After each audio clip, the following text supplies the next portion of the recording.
So, last time we left off, after a nasty battle, the party had brought their fallen members to the temples, where they encountered along the way two new members, a furball woman named Chundel, and an Arakorka named Sid.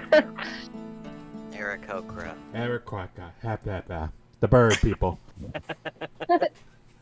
At the temples, they were told that with no connection to the goddess of death, resurrection magic isn't working as it should, but spoke of a way to restore the connection.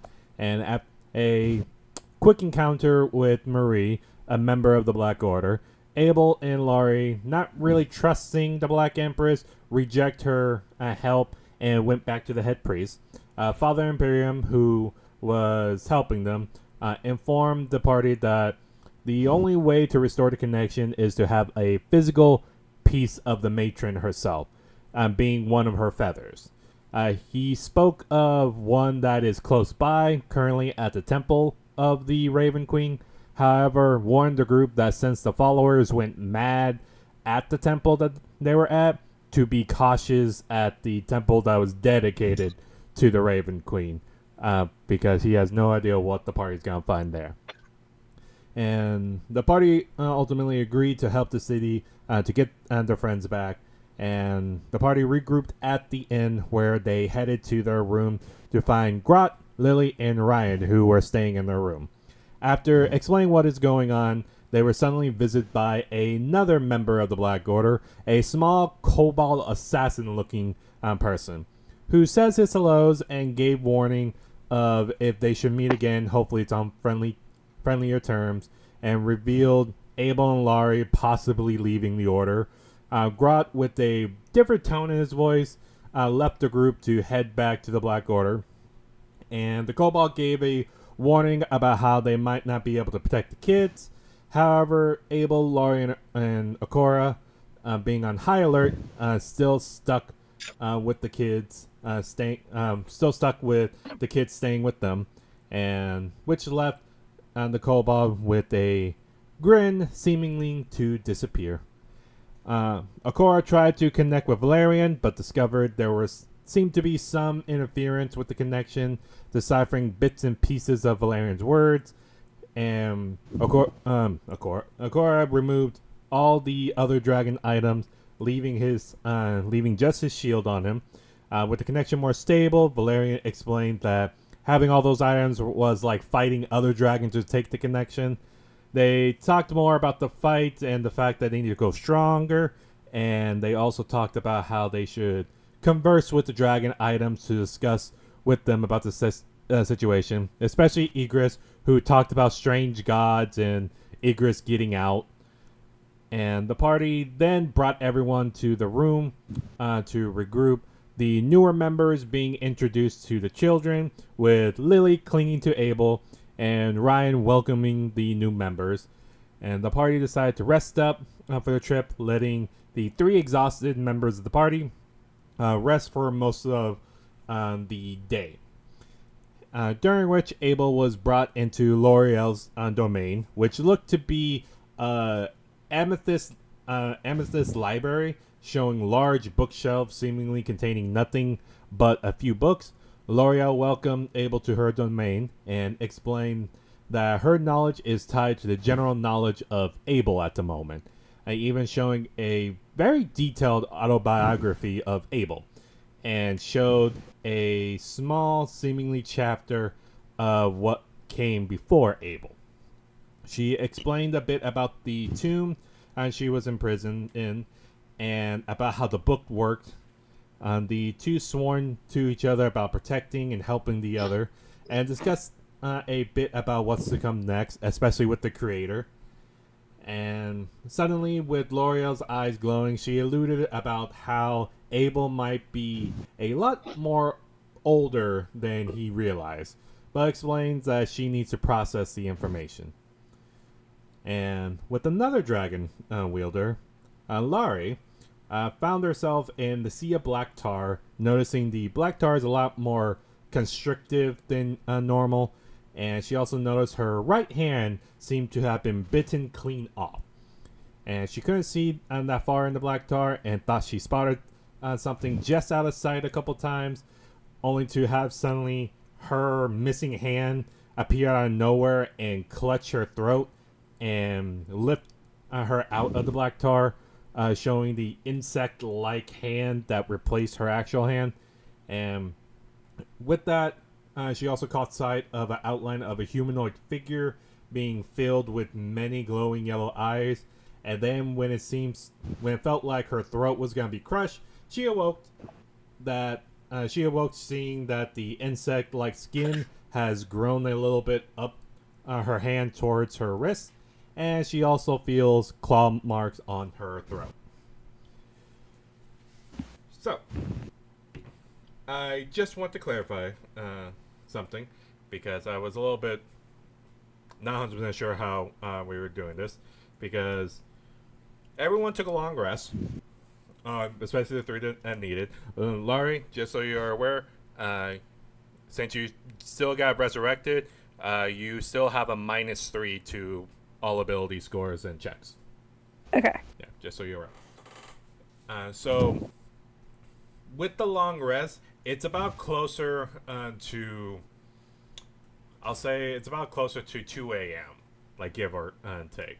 So I don't know if y'all want to start leaving already or head out now in the dead of night to be on the road, or if y'all gonna sleep through, do your best to sleep through the night. Or I believe Abel and Akora, y'all mentioned something about conversing with the getting the dragon items all situated. Or I just want to know when y'all are gonna be waking up.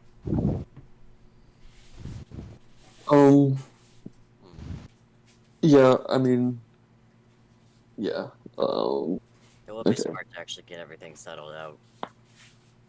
So. Yeah, I mean, I think after the long rest, I don't think Abel would want to leave in the nighttime. I would primarily just follow whatever the quote-unquote leader of the group is doing. So Abel, whatever his decision is. Oh god. Yep. Oh god. Want to go then we'll stay. Oh god. I'm here for it, Abel. You're gonna be good. He's already the dad of the group. Yeah. Well, you're the one that likes kids. I mean, okay. But yeah, I think that's what I would do. Y'all can do what you want. I'm just trying to make sure, because if y'all want, y'all can wake up in the middle of the night since y'all all well rested, or y'all could just keep on sleeping or resting, trying like weapon maintenance or whatever throughout the rest of the night till the sun rise. I just want to know if y'all are doing anything like at 2 a.m. or if y'all are gonna decide. The maintenance for me, I think either the maintenance or again trying to bother Valerian would probably be what I did. But yeah, I mean, I would also be like, if Laurie is still asleep, I would definitely leave her asleep. Because the girl needs her rest real bad. Maybe needs her beauty sleep. Well, I woke up because I was getting strangled, I think. Yeah, Laurie woke up in a cold, very, very cold sweat. So I'm just trying to make sure if anybody else is awake at this time. So, Akora, you said that you're going to be awake after a long rest, just doing general weapons maintenance? Or yeah, general maintenance and bothering Valerian if he would want to talk to me. If not, meaning if you don't feel like dealing with that right now, we could do that later. Okay. Abel, what about you? Yeah, I'd wake up after the long rest, leave the kids where they are, kind of see what's up with, like, the bow and the hand axe and stuff like that. I'd want to, like, kind of check those out to see what's up with that, too. Okay. Echoes is gone, so I know we're just gonna say that Sid was just relaxing at the inn until he came upstairs. Chandel, what about you? There has been about 8 or so hours of them resting. I'm assuming that eventually you came back upstairs to rest with them. I'm... Oh, okay. I actually didn't. I ate my dinner, ordered the extra large side salad, and went outside and with my goats, sleeping in the garden. Oh, so you're outside with the goats? That's a very Mhm. Cute. Ah, thing to do. okay. That's so cute. Alright, so I fed them. The extra large side salad was for them. Oh, I see. Yeah. So, Chandela, you finish up your plate of food and go out outside, and you see all your goats just still where you tied up. The your large black goat Lenny just looking around, kind of bored of everything. And when you walk out, he kind of perks up a little bit and sees the large the large bowl of salad. And before you even set it down, he begins like leaning in and just munching into it. And as you set the bowl down, the other three smaller goats come in and start dining down. And you see Lenny just kind of plops down and everything while he's eating, and just you curl up next to him and drift off. And Lenny's just kind of keeping his eyes out, just looking around. Okay, so back to the room. I'll say, Laurie, we'll say you're the first one up, since you had kind of a rude awakening. So, Laurie, as you pop up and you're seeing the progress of this insect-like skin that started on your hand and now has grown up to your wrist, and you also feel like the claw marks on your throat. It takes you a minute to try your best to calm yourself down after witnessing all that, or maybe it takes like a few seconds. I don't know Laurie's mindset. But one thing you do notice is kind of out of the corner of your eye, you see a somewhat small humanoid figure kind of standing over in the corner, and it seems to have their back turned towards you, and they seem to be mumbling something. Can't quite hear it though. It's like very, very soft. Can I tell who it is? I'll also give me a perception check.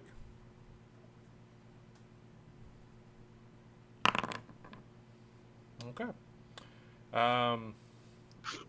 It is 2 a.m., so there's not a lot of light coming in to this room, and making it out, generally, you see it seems to be the size of like a very, very young kid, or a very young teenager, and like trying to focus it in.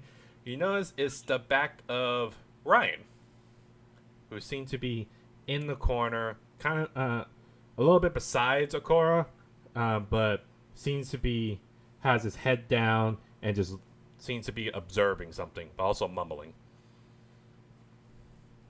I think I'll like quietly go up to him and just like put my hand on his shoulder and just say, "Are you all right?"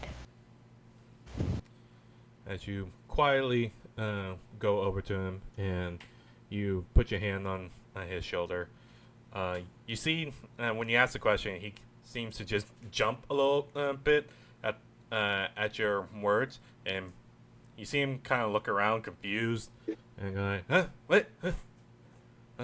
How did I? Huh? Oh, Miss Laurie. How did I get out of bed? I don't. Huh?" And you see he begins rubbing his eyes. Like, I'm confused. Why did I get out of bed? And you see he just looks generally confused. We really can't get a break from anything, can we? You must have been sleepwalking or something. You were mumbling, but I couldn't hear what you were saying. Sleepwalking. I haven't done that since I was a kid. Well, younger, I guess you can say. Hmm. You see, he looks down, and as you follow his line of sight, you see that the thing that he was looking at was in fact the golden dragon bow and the ring that were set aside. And you see, he kind of just tilts his head at it and just goes, "Huh. I don't. Hmm. Uh, I'm gonna. I'm gonna go back to bed. I'm sorry if I spooked you, Miss Laurie." Don't worry. Just glad you're alright. She is absolutely spooked, but He kind of looks at you and just goes, "Right, right. I'm alright. I'm alright. Yeah. Hmm." And you see, he just slowly makes his way back over to the bed and kind of pulls the cover over his body and just uh, falls back to sleep. Now, Laurie, anything else you want to do at this point? yeah, I'll probably try to talk to Steve in my head. Okay. What do you say to Steve? What the fuck? What was that? Was that you? In the dream? As you reach out your voice, as you send out your voice over to the presence in your head, the only response you get is a series of clicking noise, along with a hiss and a low growl. But it's just you just hear the faintest voice, like very very faint, that seems to be underneath all of those noise. But it's hard for you to tell what it says.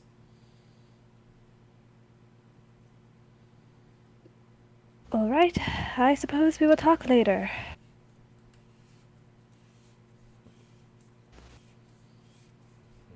Alright. And we'll say by this point, I'll say Abel, you'll be the next one that awakes. As you kind of stir and open your eyes, you take a quick look around at your surroundings. You look down and you see Lily still snuggling up to you underneath the direwolf pelt that's been act like a blanket, and just see Lily just snuggled up.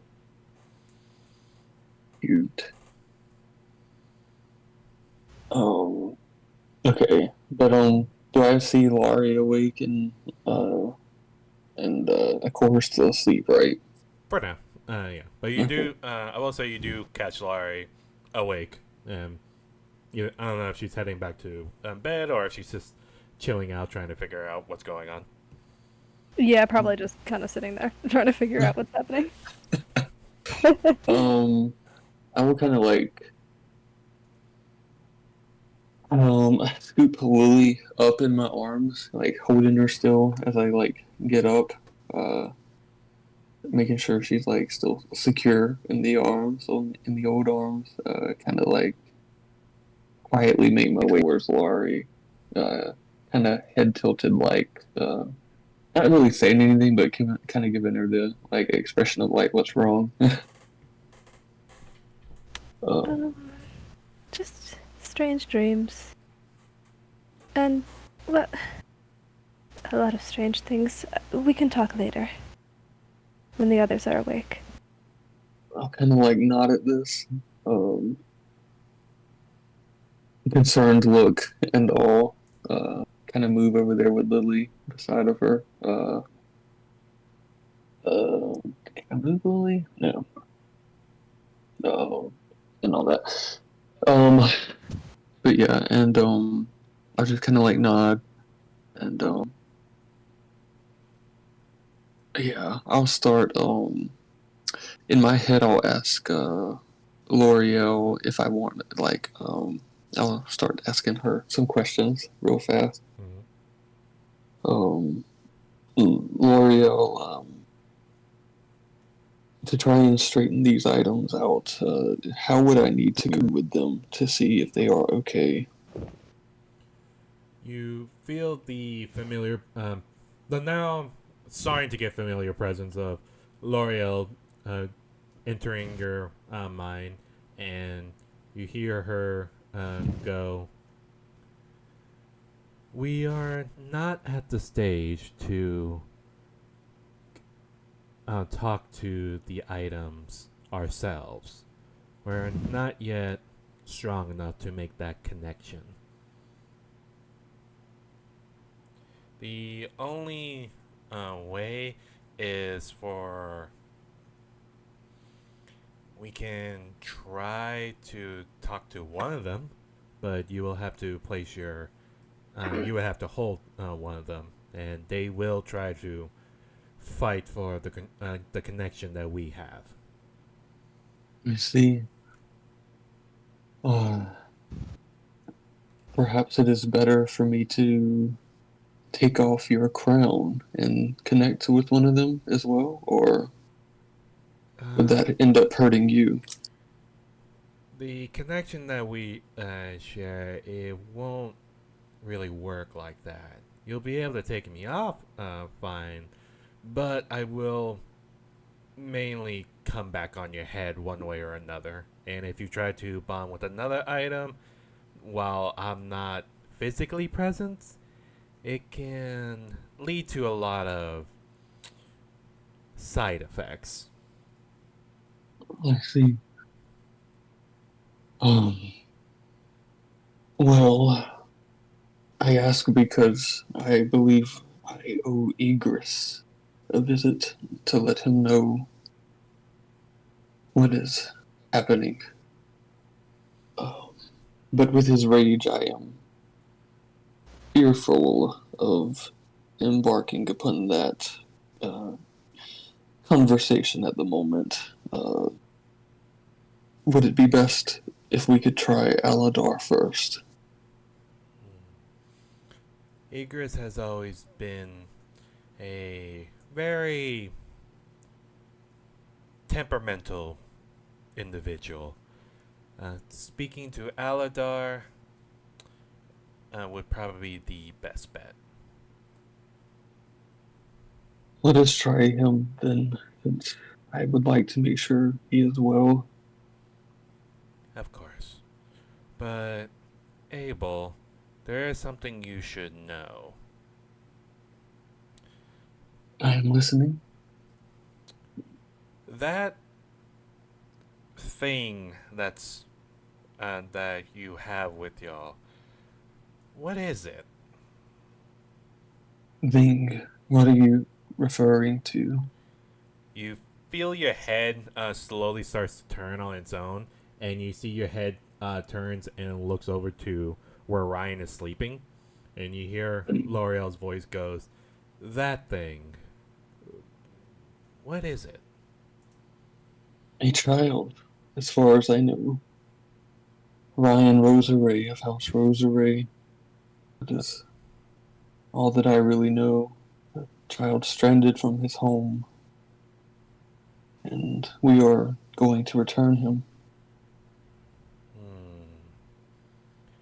Does Ryan have a dragon item? Not that I am aware of. Hmm. Do you sense one upon his person? I don't think so. But it's a weird feeling. It's like, I don't know. It's like I have a kinship of some sort with Ryan. Like he can easily connect with me, which is very terrifying to me since these types of bonds don't usually happen right away. So I don't understand. I'm very curious now. I do recall some sort of altercation when he was with us one of those first nights. There seemed to be an uproar from the other items nearby, uh, all coming towards him at the head. Hmm.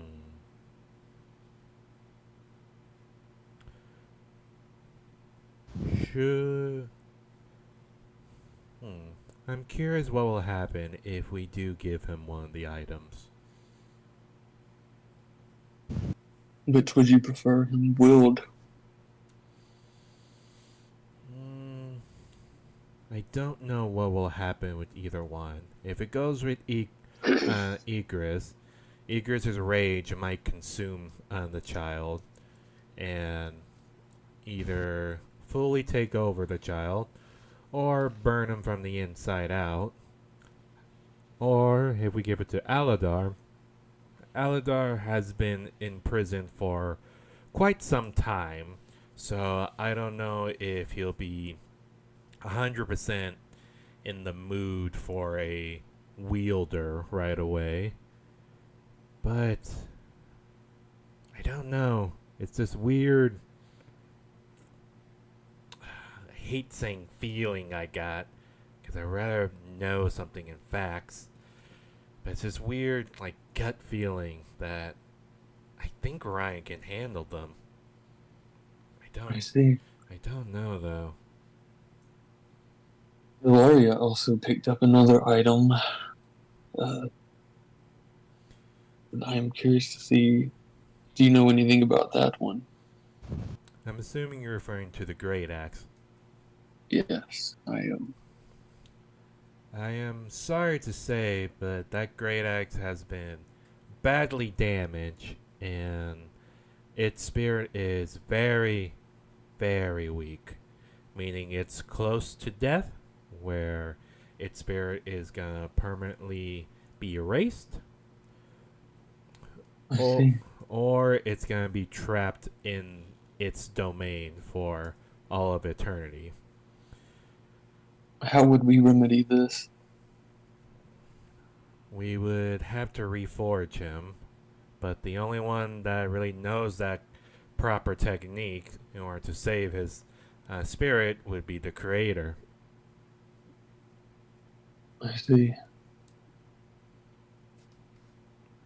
Unfortunate. Because I do not wish to see the creator anytime soon. Well, if the creator sent you out to retrieve the bow, he might be coming to you sooner than later.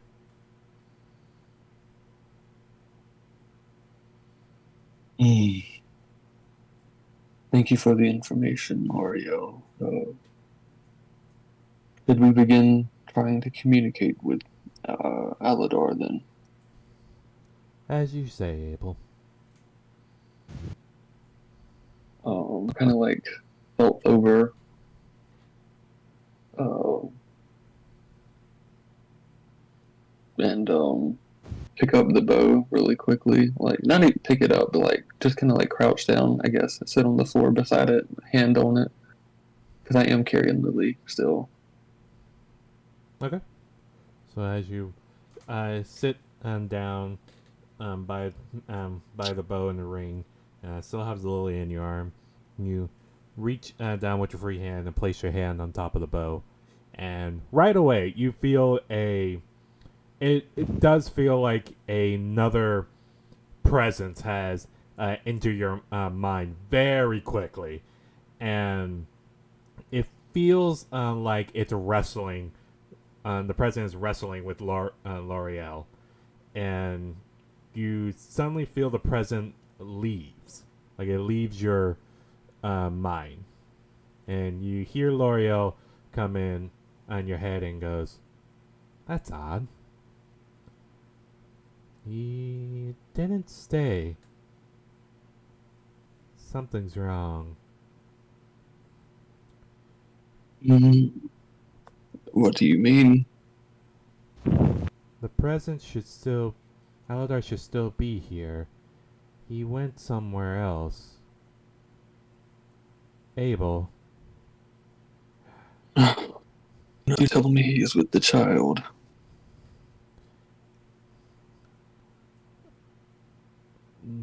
I don't know.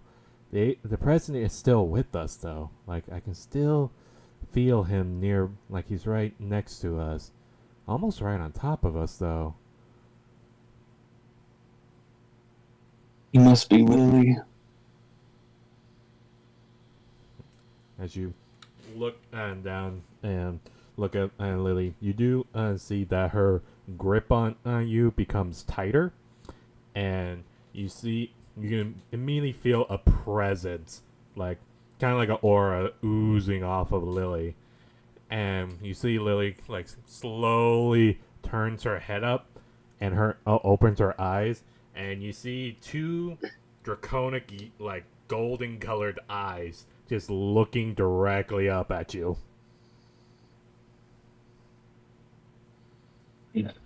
Hello, Eladar. You see Lily begins to open her mouth, but then close it, and you see she like looks around and then looks at her hand and kind of clutches it and then opens it a few times, and you hear Aladar's voice into your mind, a very very deep voice that comes in your head and goes, "Greetings." I am sorry to intrude upon you, but I wanted to make sure that you were all right.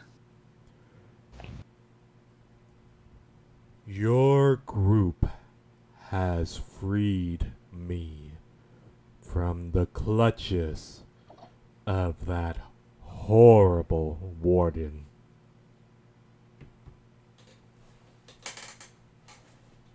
I am only sorry that we did not do it sooner.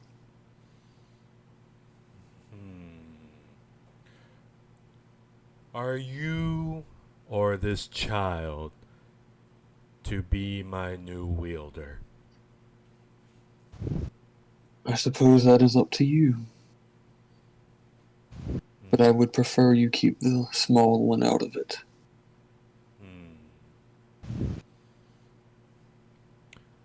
I will have to agree. This little one's mind has not been developed yet. Not fully. But your mind is guarded, protected by L'Oreal. Is that you? And you hear L'Oreal's presence kind of more situate herself into your mind, and you hear her go, "Hello, Aladar. It's been quite some time." And hear Aladar go, "It has been quite some time. You have been trapped in that tomb that my warden kept on going to. I see now we were trying to get you. If it's worth anything, I'm glad that you stumped my warden." And you hear L'Oreal's go, "Oh, well, didn't take that much, honestly." You hear Aladar go, give out like a very, very deep and bassy chuckle, and before going, "L'Oreal, there is this angry dragon spirit next to me. Is this one of the reds?" "Yes, Aladar, that's Egris." "Ah, Egris. I don't believe we have properly met. And I sense the other red. Yes, that is Valerian. This group has acquired a lot of us.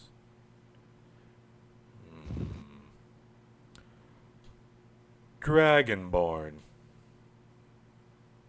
Yes. are we to go to war? I would like not to, but your creator seems to be in the market for collecting all of you again. Is that what he intends to use you all for?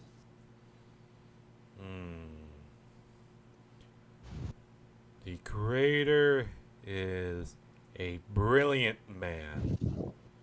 He is a brilliant woman. He is a brilliant creature. He is a br br br br br br. Aladar? Oh, Aladar? And error right there. Aladar? And you see Lily just kind of slumps in your arms a little bit. Her eyes kind of close, like kind of half closed. And you see she straightens back up and looks back up at you. And you hear Aladar's deep voice comes in and goes, I don't know what happened. perhaps it is best not to dwell upon the creator then, but I suppose if you are well for now, that answers my initial question. And the next would be, would you like us to keep you safe, or are you okay with returning to the creator? I am a weapon. I am a tool. I am a bow. My opinions on where I go does not matter, as long as I am used in one way, shape, or form. Whether it be with the creator or whether it be with one of you. All I know is many of you already have items right now. And it's very dangerous for a mortal being to have more than one of us. Though not unheard of. I know of one in particular that has one or two of items and functions well.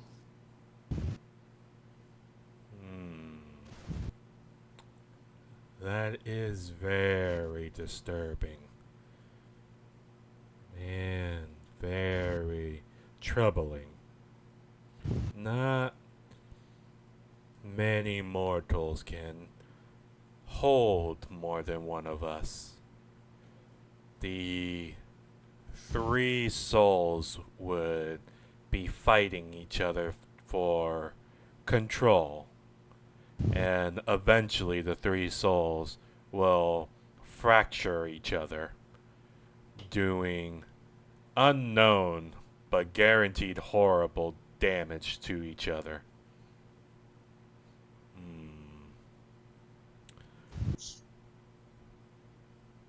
If you are willing to try, I will accept whoever as my new wielder. As long as I don't end up in chains. I will ensure that you do not end up in the same manner as how we found you. Good. Good.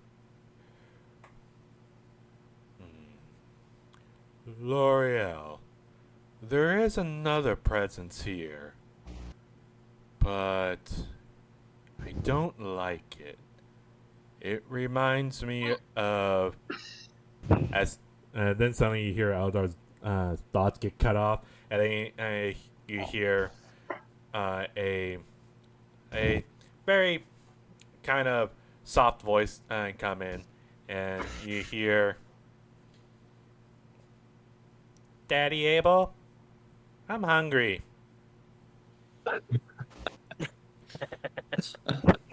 And then you see Lily blink her eyes, and her eyes are back to normal as she's staring up at you. And then you feel Aldar's presence just get shunt away. And then you hear L'Oreal's voice, and your head goes, huh. Either Aladar is a lot weaker right now, or Lily is very, very strong to kick out Aladar. This young child is very interesting. I know that her spirit greatly resembles someone in particular, and I'll just kind of turn my attention to Lily now, giving her a little smile and nodding. I'll just kind of say, and what would you like to eat, little flower? Food. I see. Then it shall be done. And I'll just kind of get up with her, put her on the floor if she wants to. Then to see if she wants to walk out with me. I'll kind of like look at Laurie to see if she wants to go. I'll go, yeah. I'll say at this point, Okora, you do also wake up. Hey, kind of like look at everybody, Okora stirring. I'll just kind of say, breakfast. Okora? Sure. And I'll just start headed downstairs to see what we can find. Okay. You see Lily is kind of trailing behind you because she's dragging the direwolf pelt behind her, and she just kind of waddles behind you. I'll kind of like reach out my hand to her, take her hand as we go down the stairs and all that. She takes your hands in her little tiny hands and keeps on waddling forward and keeps on waddling next to you as Agora and Laurie, y'all head down stairs, and at the bottom, at the first floor, you see that a lot of the patrons have cleared out, and you see not many people are around, not any more, and you see that there are still guards at the front door, and you see Cornelia and her mother Celia by the bar top and kind of cleaning everything down.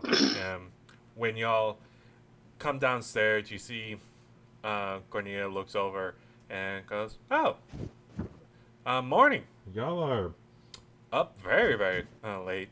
Granted, y'all did pass out very, very early. Well, I'm sorry to say it's gonna take us a little bit to get the fire going in the kitchen, but we can get you breakfast if you want." Oh, please take your time. I am sure it will take us a moment to decide what we'd like to do next. Of course, of course. All right. Well, I'll just, Mama, do you want me to start the fire, or you want yourself? And you see, her mother kind of just looks over at her daughter and goes, "Oh, sweetie, I can take care of it. Don't worry. Continue cleaning everything else up." And you see Cornelia kind of nods her head. "Of course, Mama." And you see she begins walking around the room and begins sweeping and cleaning everything up. Cornelia or Celia goes into the back room, and you hear some pots. You hear some pots and pans begin rummaging around, and you hear what sounds like fire is getting started, but we'll say Um, if do y'all have anything to talk about with each other, or do y'all want to just skip ahead? There's just Yeah. one thing that there's one thing that I want to do before we skip. Okay. Yeah. I just Chandel would like to come inside, and she's going to ask the owners if they have any bottles of water she could take or buy. Okay, good. I was about to ask if Tundell was gonna come in or if I need to go get her. So, She hooray! comes in through the door, and all the goats are trying to come with her, so she's trying to like shoo them back while they close the door. Lenny's trying to get his head through. She pushes him out with her foot and finally gets the door closed. Like, oh, good morning, everybody. Good morning. Abel kind of like gives her a like awkward dad wave. As you enter, the two guards who are right next to the door, they seem to be like kind of like awake. But as soon as you walk in with your goats in turn, they kind of just like shoot to attention, going, and then look to you and then see all the goats and see you pushing them back. And as you walk past them, they kind of look at each other and they just shrug their shoulders.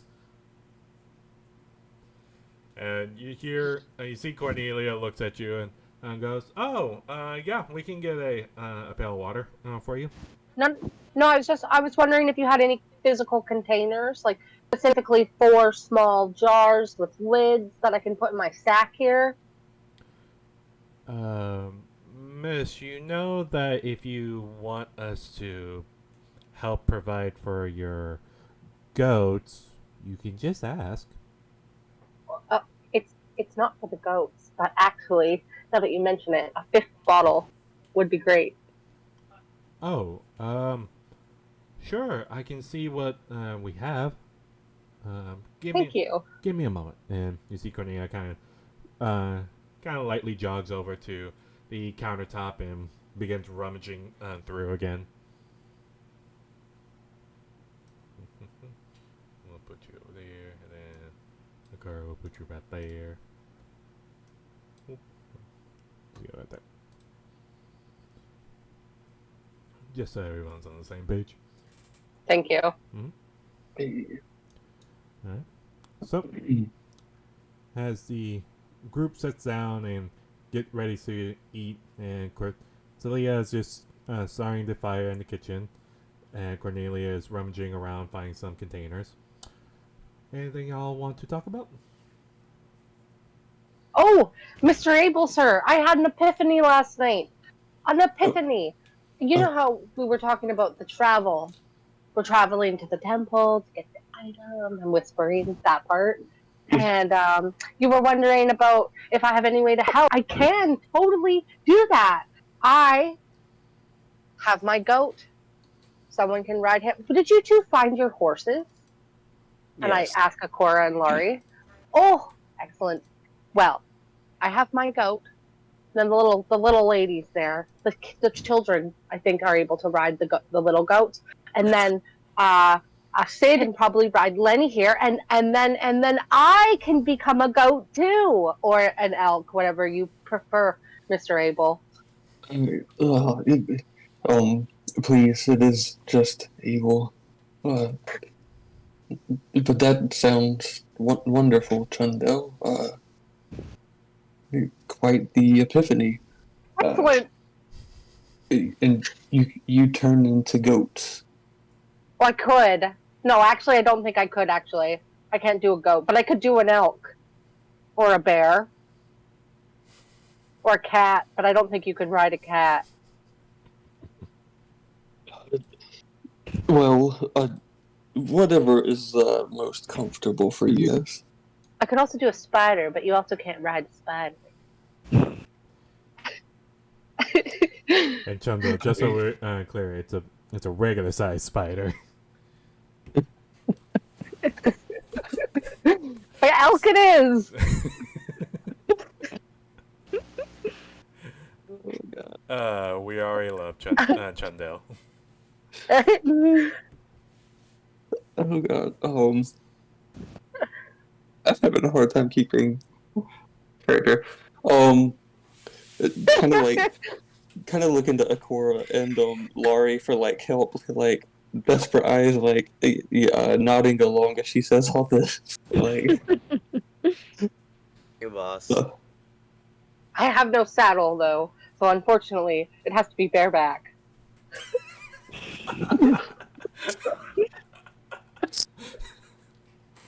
No problem with that. I can't. Oh my god. You're killing it. I am. I am okay with walking, Chundel. No, I insist, Mr. Abel. What's wrong, Everybody Mister? else is. What's wrong, Mister Abel? Every- You don't want to bareback Chundel? Everybody else is going to have a mount. It's quite a ride. Have you ever ridden an Elcor? Oh my god. I have killed many though. Oh, they are delicious. Don't tell the goats. They think I'm a vegetarian. Um, Mm-hmm. Chundel, again, thank you for your assistance. That would be greatly appreciated. I am here to help, Mr. Abel. Just here to help. I pat you on the arm like a grandma would. And you are sure that you do not need payment for this? Absolutely not. I would have been offended. And if Well, you we are paid sure, beer. Pardon? What was that, Akora? What if we paid you in beer? Do you drink? Oh no, I do not partake. I'm so sorry. Like to keep my wits about me. It's a first for people I've been around with. All right. Neck. the side eye according to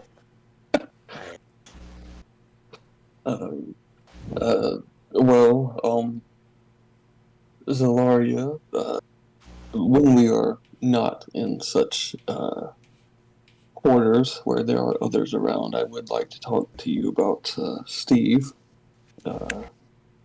Yes. It seems kind of like taking a look at her. You are not well, correct? Well, he's been acting a little strange. Stranger than usual, I suppose. Your arm has got worse. Yes. It has. That's not good. No. Do you feel like you need to be healed, or is this some kind of permanent affliction? I don't think it's anything a healer could fix. I don't know. Interestingly enough, Lorio seems to have some knowledge to Steve, and though again, this probably needs to wait. I do not want to stir him any further. And I'm kind of like saying this, looking at Laurie's arm. Yes, that would probably be for the best. Oh, yeah. In the meantime, I'm just gonna like be going through my contents and stuff, my inventory, and I'm gonna like start like pinching off some pieces of rations to give to Lily for the time being if she's hungry. Yeah, Lily just propped up and just sat in your lap and just kind of looking around with her giant direwolf pelt, and then kind of has been just staring at Chundel, just staring at her, just like curiously. I just smile really gently at her. Say, "Good morning, honey." You see, she slowly points with her little tiny finger, points over at you, and you can kind of follow her point, and she's pointing to your cow ears that are like kind of plopping up out of your hair. I touch one of my ears and stroke it between my hands and go, they're really soft. Would you like to try to pet one? I lean over. You see Lily kind of just retracts her hands a little bit, and then looks up at Abel, and then reaches over and begins slowly, like kind of stroking your cow ears, and just they're soft. Thank you. And see she kind of just retreats back into Abel.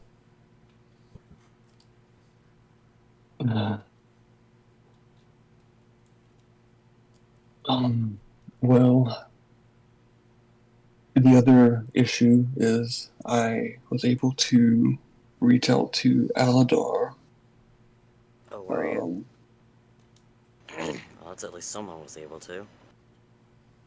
I am still worried about contacting Egress. Because being a bastard, I would not recommend it. Oh, have you tried to talk with them? Yes, I tried to. I didn't realize that holding both at the same time would cause a issue. They both attacked Valerian, or were fighting for dominance. If Aureo says that could be an issue, Wish I would have known that beforehand.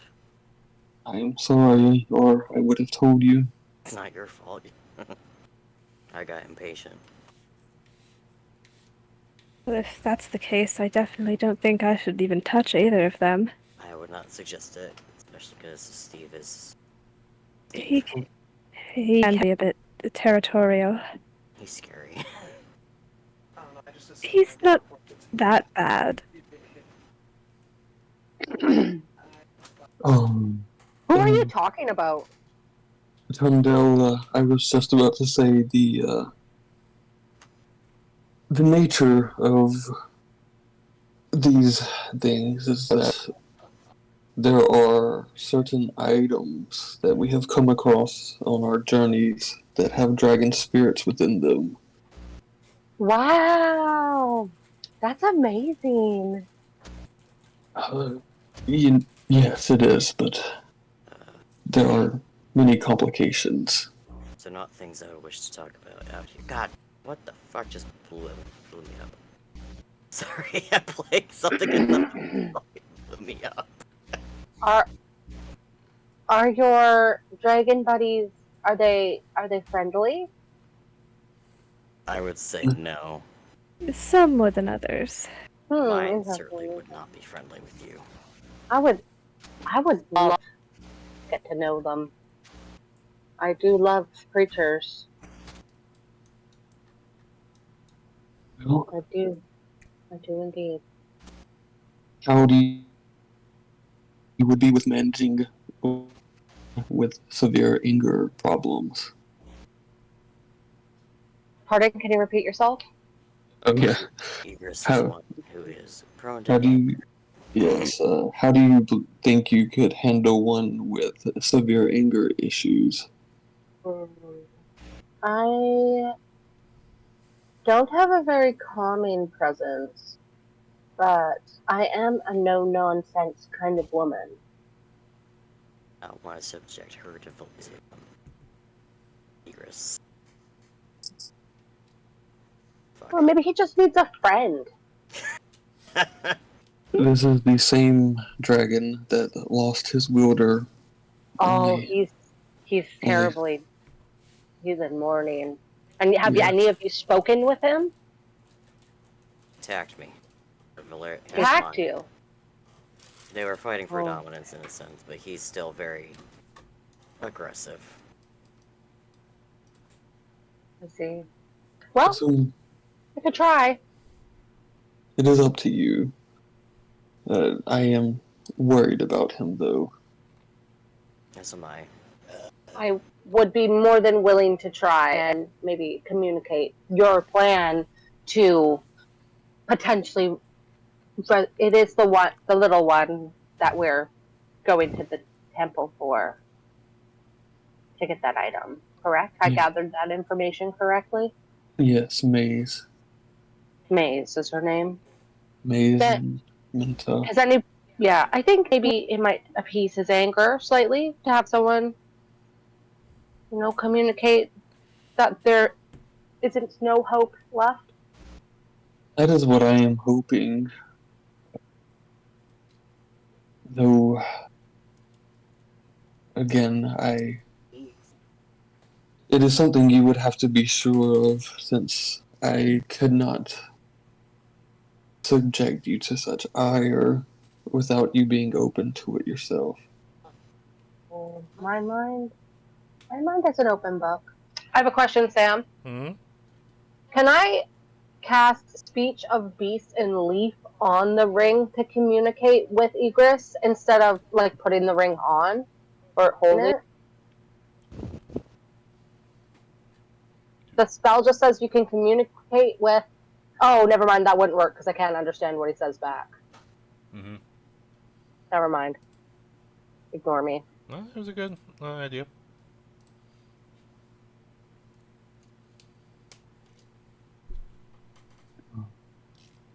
Well, in time, perhaps we can try that then, if you are willing. Whenever you want me to, I'll give it a shot.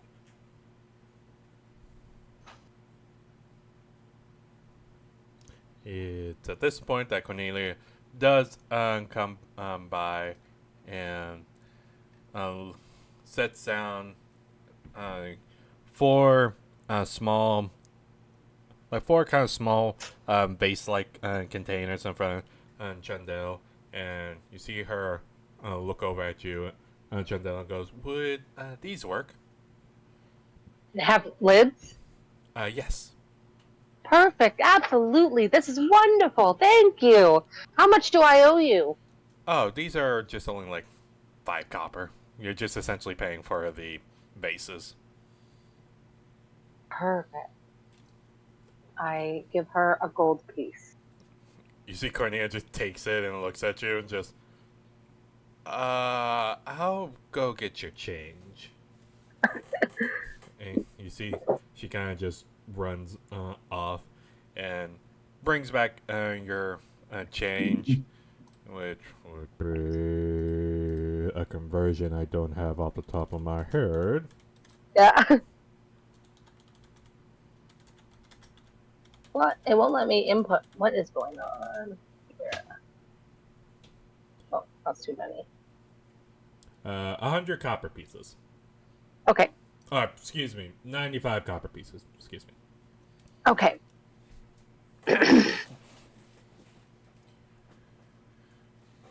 Perfect. And I will. And are the containers filled with water already? Yes. Perfect. Then I will put those water-filled containers into my pack and just not say anything and put them in there.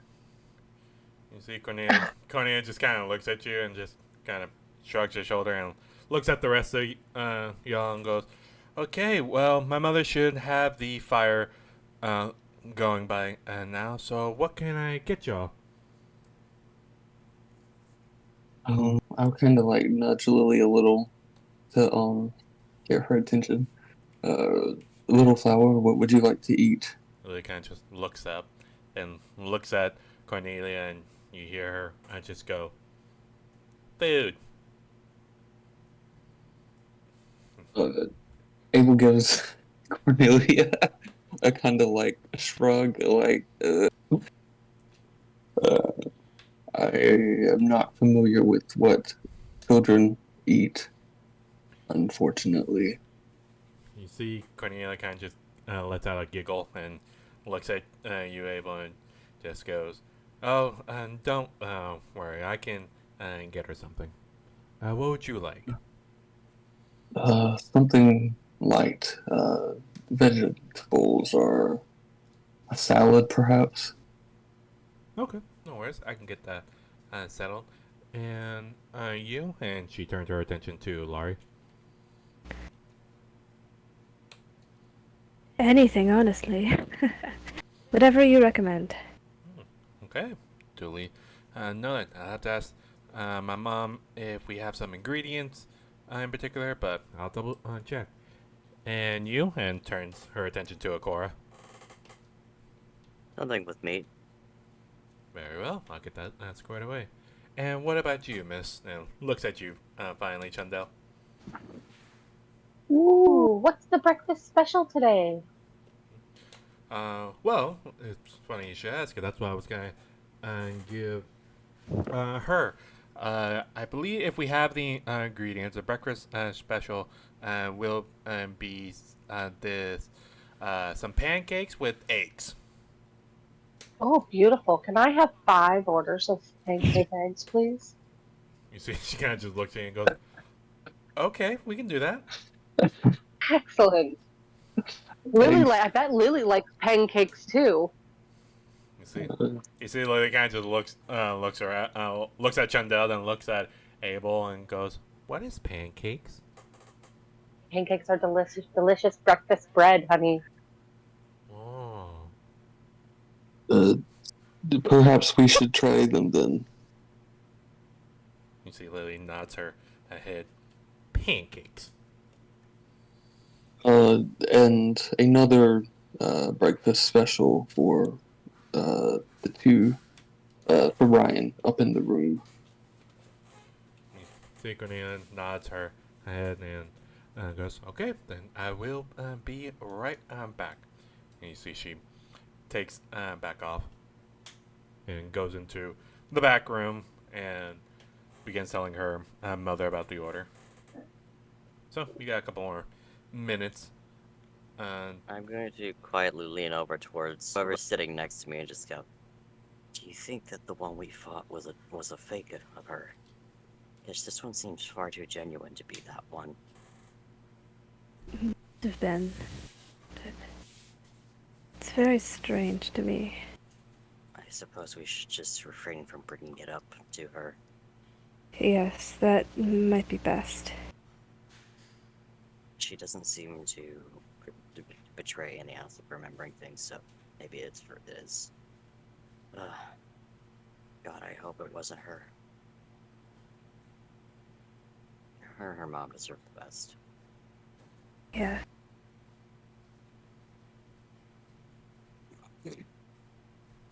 Oh, and then I'm gonna out loud, to everyone.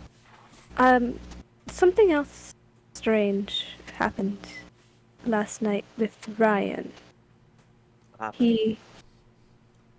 He was sleepwalking and mumbling something, and he was staring down at the ring and the bow, Thought I like he heard was something in my talking sleep. to them.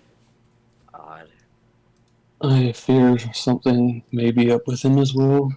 L'Oreal and Aladar both made references to there being some strange connection to Ryan. Hmm. L'Oreal even made some suggestion that he may be very adept and capable of wielding a dragon item himself. Perhaps that's something we should put on the back burner for now and talk to him about later. Yeah. Yes. Worrying.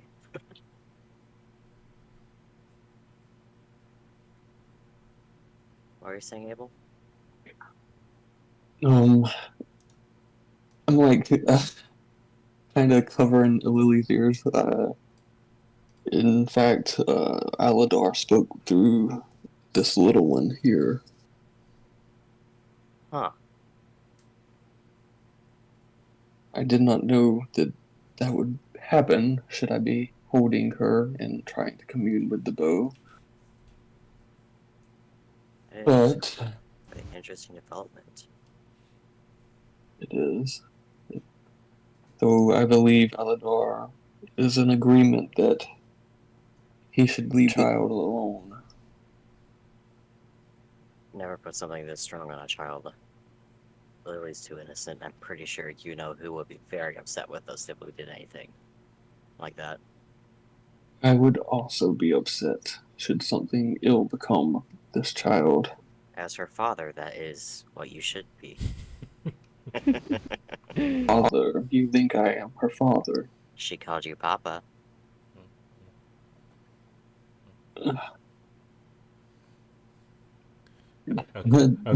Akora, we don't metagame here. Oh wait, no, I thought she said it when she mentioned like the food when she was with us. Sorry, She hasn't said that in front of you. I forgot.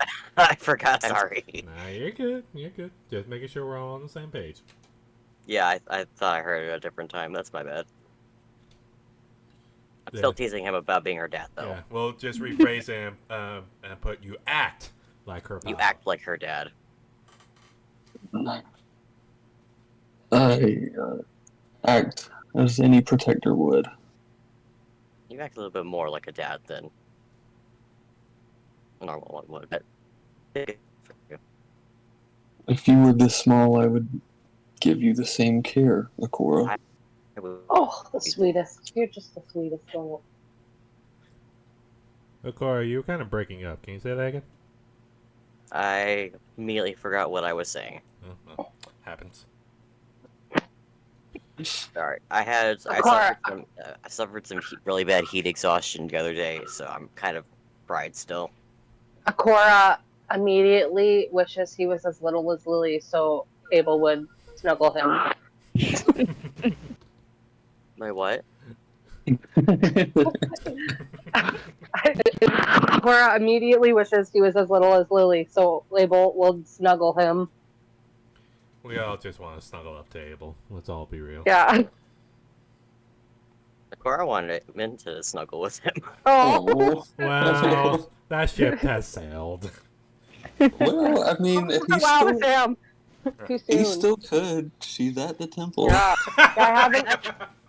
Fucked up, dude.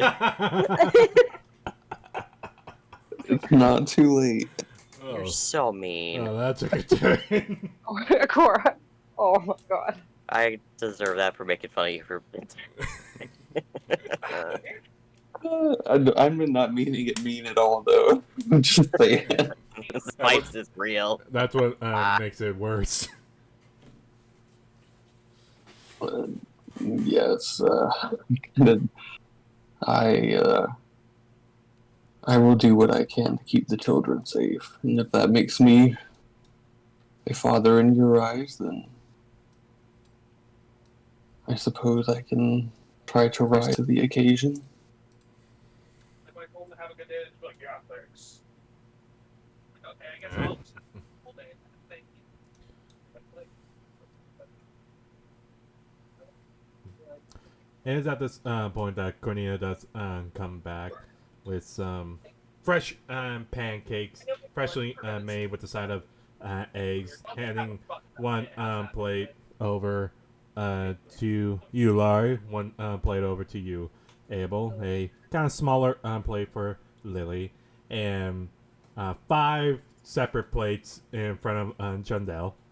I stand up to take the 4 extra plates from her, and then go outside to feed my goats the eggs and pancakes. Okay. I come right back inside Mhm. with the plates. You see Cornelia, who's just watching this, just nods her head and goes, "All right." In front of you, Cora sets down a plate. There is some side of eggs, and there is a small loaf of bread, and kind of mainly taking up the majority of this plate is a several slice cuts of cooked ham. And she sets it down and looks around at everybody and goes, "Okay, well, is there anything else y'all need?"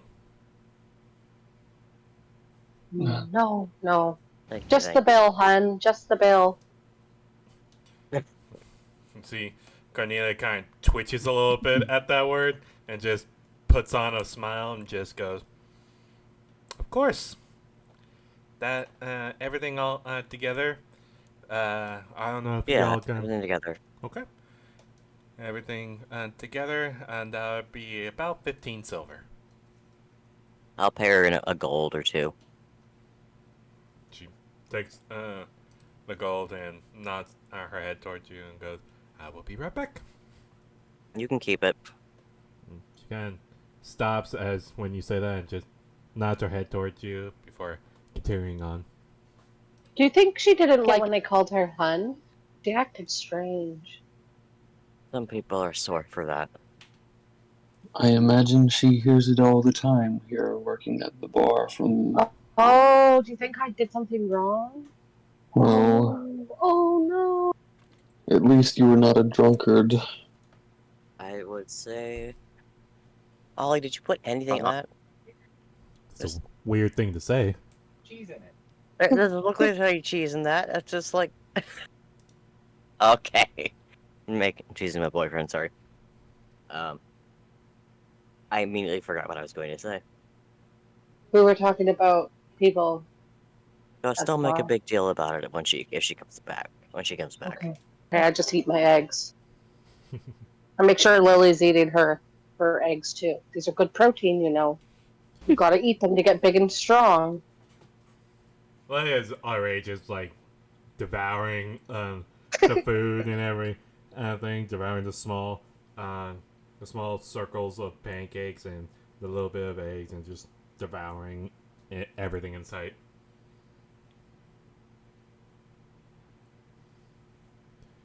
I am looking for pancakes. Pardon? I'm looking for the pancakes to see if she eats those. When she gets to the pancake, she kind of just stares at it, pokes it with her little tiny fork, and just pokes it a little bit, and then sets down the forks and grabs a whole pancake in her hand, in a little tiny hand, and takes a small bite out of it. And then her eyes go big, and then she just starts biting into it like a little hamster. Just... God, the visual. Oh my god. It's so good. Oh my god, that's sweet. Yeah, so she's just eating it like that. So cute. Perfect. Oh. Yeah. I'll just make sure that she's eaten, and yeah. Okay. As y'all continue to eat the food and just begin finishing up, I would like everybody to roll me an insight check for me, please. Okay. God damn it. Oof. All right. Ah! Sorry. Do do do do do do do. Thank God for Abel. Yeah.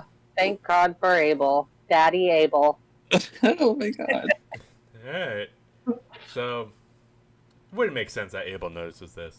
Abel, as you're kind of just watching over everybody, just making sure generally everybody's all right, and keeping an eye on Lily, making sure she eats food. You can't help but notice this. And during your travels, y'all have eaten a bunch of food before. Breakfast, lunch, and dinner, and all that. Can't help but notice that Laurie seems to be devouring her food a lot more aggressively than usual. And Laurie, you don't seem to notice. You're just eating. Cocking an eyebrow at this.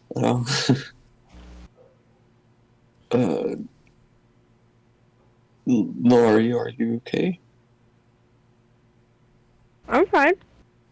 That was perfect. Thank God, Laurie, and thank God, Laurie, you immediately were doing what I thought you were gonna do. All right, continue. Sorry. Is something wrong? No, I suppose not. Okay. And she just goes back to eating.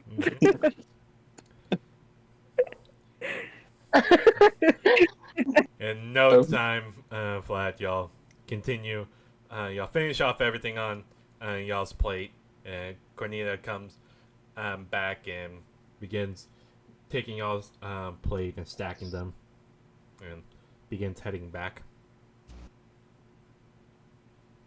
Thank you for your hospitality, Miss Cornelia. My pleasure.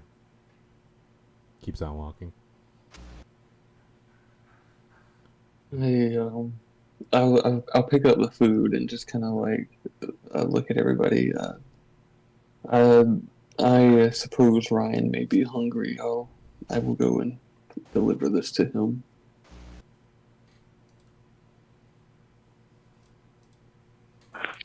Okay, so Abel, you're heading upstairs. Yeah, I'll head upstairs. All right. Taking Lily with you. Yeah, if he wants to come. Okay. I'll say you look down and you see Lily's kind of just looking at Chandel again. And Chandel, you catch her staring, and you see she like outstretches both of her arms like over to your head, and like kind of just squeezes her hands over and over again, and just looks at you and goes, "Pet." I just lean my head down towards her, and my ears flop. And she begins like petting your ears and everything, and her eyes just go, whoa. And then I'm like, ooh, yeah, scratch right there. Oh, yeah, yeah, yeah. That's Oh my that's god. the spot. Ooh, yeah. Whoa. Yeah, Lily's just enthralled by Chandel right now. I just let her. I just like don't really turn my head side eye able and say, it's okay. You go on. I got the little one. Doesn't sound creepy at all. Please do not spoil her too much. I will not promise that. And very like concerned look, but just kind of like shrugging it off. Kind of with haste, going upstairs now to grab Sid and Ryan. Okay.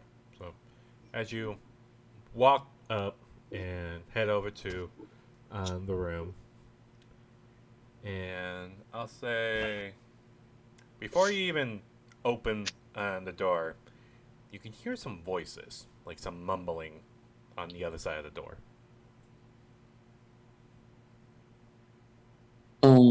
Yeah, I'm gonna pause and listen to that. Okay. Then please make me a perception check.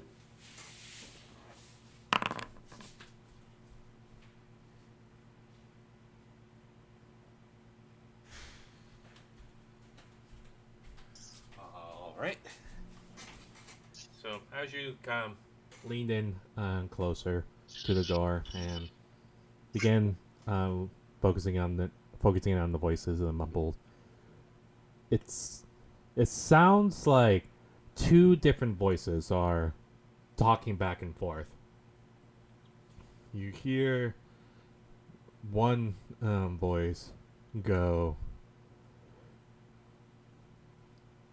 "The boy should remain within our grasp."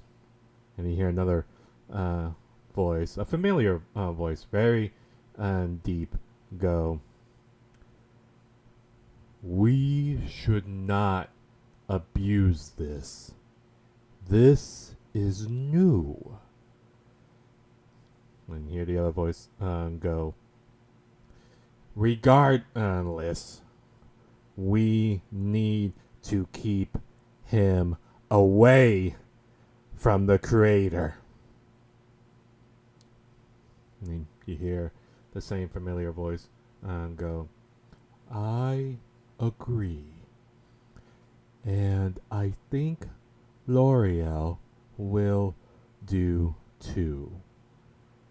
And you hear the other voice chime in and go, "L'Oreal? She's gonna do experiments on the boy, and we both know that." And you hear the familiar voice go, "That may be true, But wait. She's listening.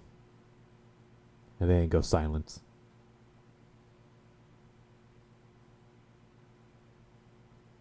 To L'Oreal, I'll just kind of say, did you catch all of that? Yes, I did.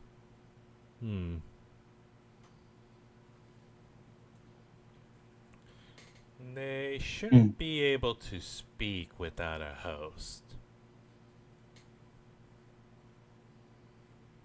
I'll open the door now instead of listening from the hole in the door.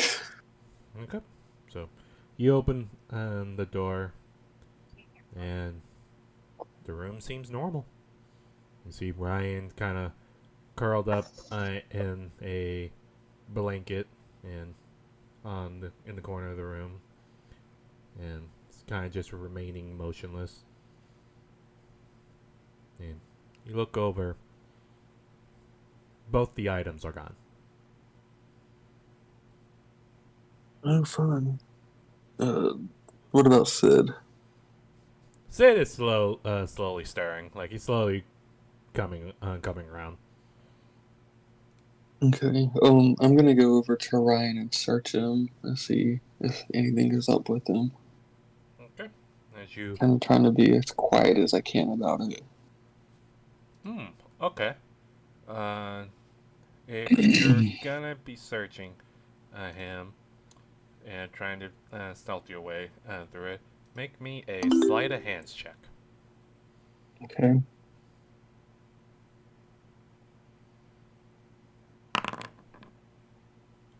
There's that one. Alright. So, as you. Come closer, and you begin lifting up the covers. One of Ryan's hand immediately zooms over and grabs tight on your wrist and shoots up. And you see he's holding out his other hand, and you see a orangish red fireball is forming, and you see him staring at you. And looking into his eyes, you see one eye is pure gold and one eye is pure red. What the fuck? You two seem to have gotten along quickly. You hear the familiar voice coming out of Ryan's mouth and go, This. I guess this is gonna get us in trouble a bit, isn't it? And you hear a voice chime in and go, I don't care if we get in trouble for this. This is something new, and could potentially be the most powerful thing ever. We are not leaving this boy.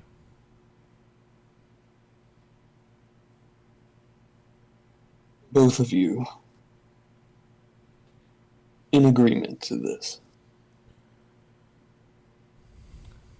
You hear Aldar chimes in and goes,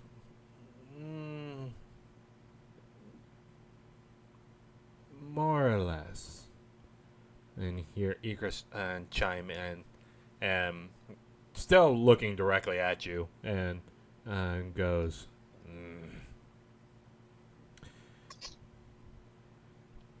I don't want L'Oreal to touch this boy. She can be almost as worse as the creator himself. And you see him slowly release your hand or your wrist, and you see the fireball goes away. And you see him kind of just jumps out of bed and looks over at you. What is your business? What is my business? It is bold of you to ask that when you are taking the form of a child. Either way, Did you? a child that can still, and you see he holds up a finger, and like a small fireball begins forming on the tip of his finger. A child that can still fight. Do I look like I want to fight you, Egress? You hear a low growl come out of um, Ryan's mouth and go, ah, whatever. Maze is gonna be pissed when she gets back. I mean, you're not wrong. I expected more from you, Egress. You disappoint me. You see, And go you, ahead. sorry, and you, Aladar. You as well. You feel both their eyes, like their attention, look directly at you, and you hear Igris kind of starts off going, yeah, I'm searching. You do not have to finish that. I do not care what snarky remark you were about to say, Egress. The point is, I am sworn to protect this boy, and if that involves you two keeping him safe for the time being, that is fine. But once he is home, you will leave. As you mortals say, we will cross that bridge when we get there. Oh, but we will be leaving this boy whenever the creator shows up. Because under no circumstance should the creator know about this boy, if he hasn't already. Why is that? Oh, little dragon born. You pass judgment and speak your opinion on me, and yet you can't obviously figure this out. This boy has managed to house both me and Aladar here. And the funny thing is, he still has room for more. I managed to figure that out some time ago.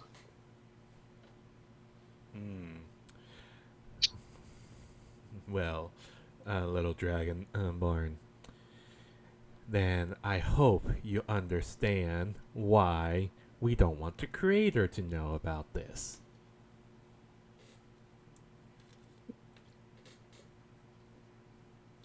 Again, you will leave, one way or another.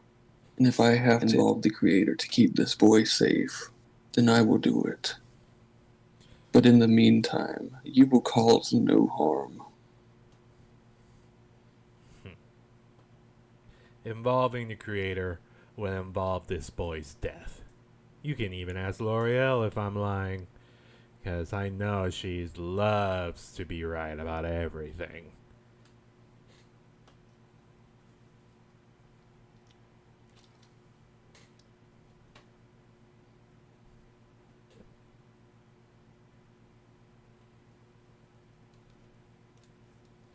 Egress, you small-minded being. Let me talk to the boy. Based off of that comment, no. And then you hear Aladar comes in and goes, Egris, the boy should speak. And you hear Egris just lets out a growl and just goes, the only reason I'm dealing with you is because we both jumped this boy at the same time. That's the only reason I'm standing you. Egris. Alright. Whatever. Either way, we still got much to talk about later on. With the whole you looking at you, Abel, letting Maze die. That was not me. If you were stronger, you would have prevented it yourself. Oh, I already know my limits. I already know how much I tried. But oh, the trust I had to extend to you and the rest of your mortal party to keep May safe. Mm, that's the last time I trust anybody like that. You should know that we are going to get Maze back. Good luck with that. I do not need luck.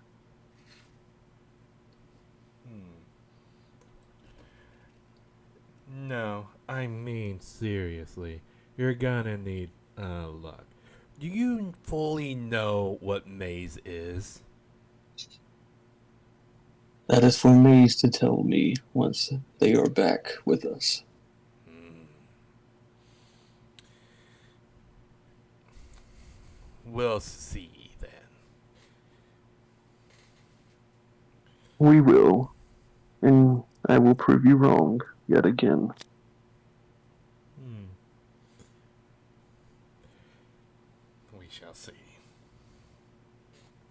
And at that moment, you see that the ring falls off of Ryan's finger, and you see Ryan still standing there, and you see the bow that he was clutching in his a bow that appeared in his other hand drops to the floor, and Ryan's kind of just standing there before shaking his head and looking around, and you hear him go, "Oh, did I sleepwalk again?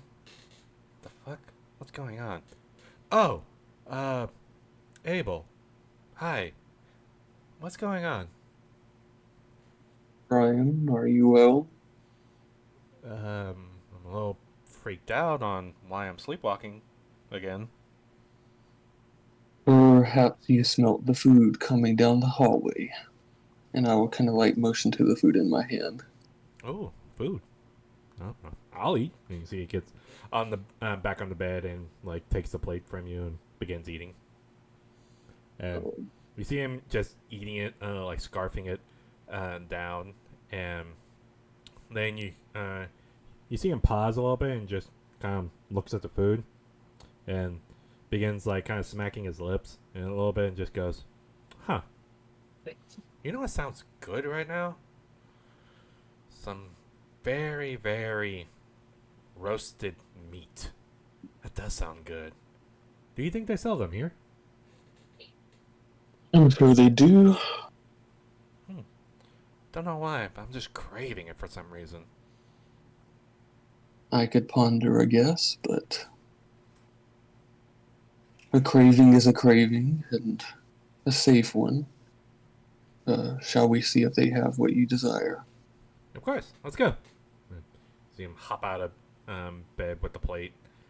Um, just he rapidly like finishes his food and begins heading to the door. I will kind of look at Sid to see if he's up real fast. Yeah, sits up. He's awoken and he was kind of keeping his eyes on the interaction between two. And Did he catch anything with me and the dragons and stuff like that? I'll say no. Okay. I'll say he just catches like mainly the end of you just saying there's food downstairs. Okay. I'll just kind of motion to him to follow. Okay. So comes downstairs, joining the rest of the group, and you all see the rest of the party see Ryan kind of walking down the steps with plates, with a plate in his hand, and looks over at the group and kind of gives all you a smile and nod, and hands the plate over to Cornelia, who comes rushing over to take the plates. And you see Ryan looks over at Cornelia and goes, "I'm sorry to bother you, miss, but could you also prepare some, I guess, any kind of meat, like any well prepared meat if you can?" And Cornelia just nods her head and goes, "Of course, I will be right back." And just smiles and goes, "Thank you." And begins walking over,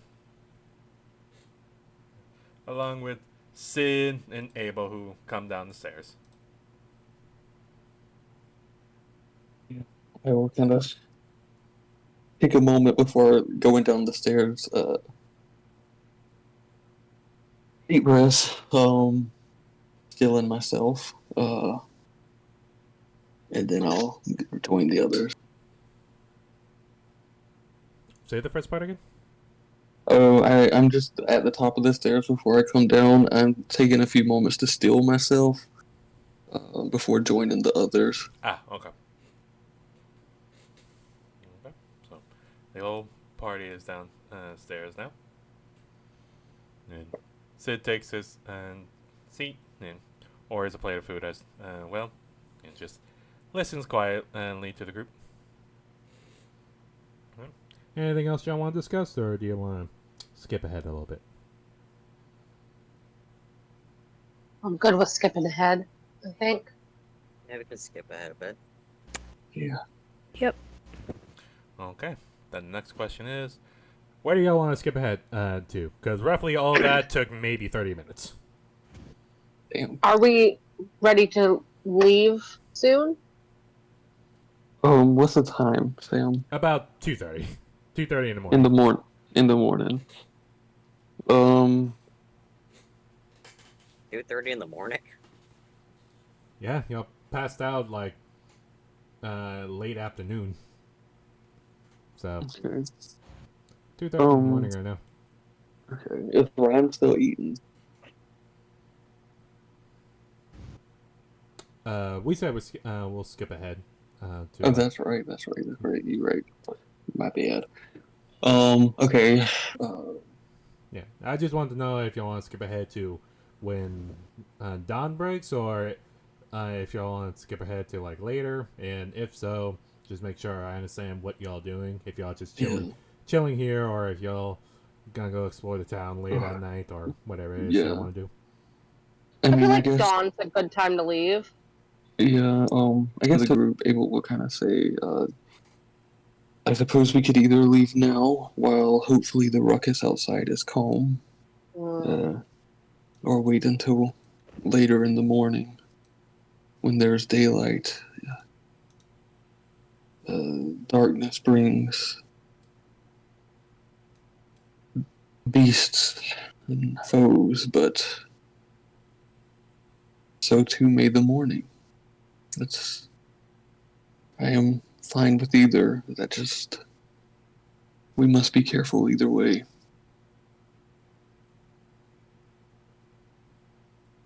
We should leave right before the sun rises so we have a bit of light to That's an see. idea. I am in agreement with this. And But not too late. you have plenty of supplies for your herd. I do. And they're pretty self-sufficient. I mean, realistically, they're goats. They eat everything. Oh, that sounds fine to me then, Ms. Zalaria. Are you in agreement as well?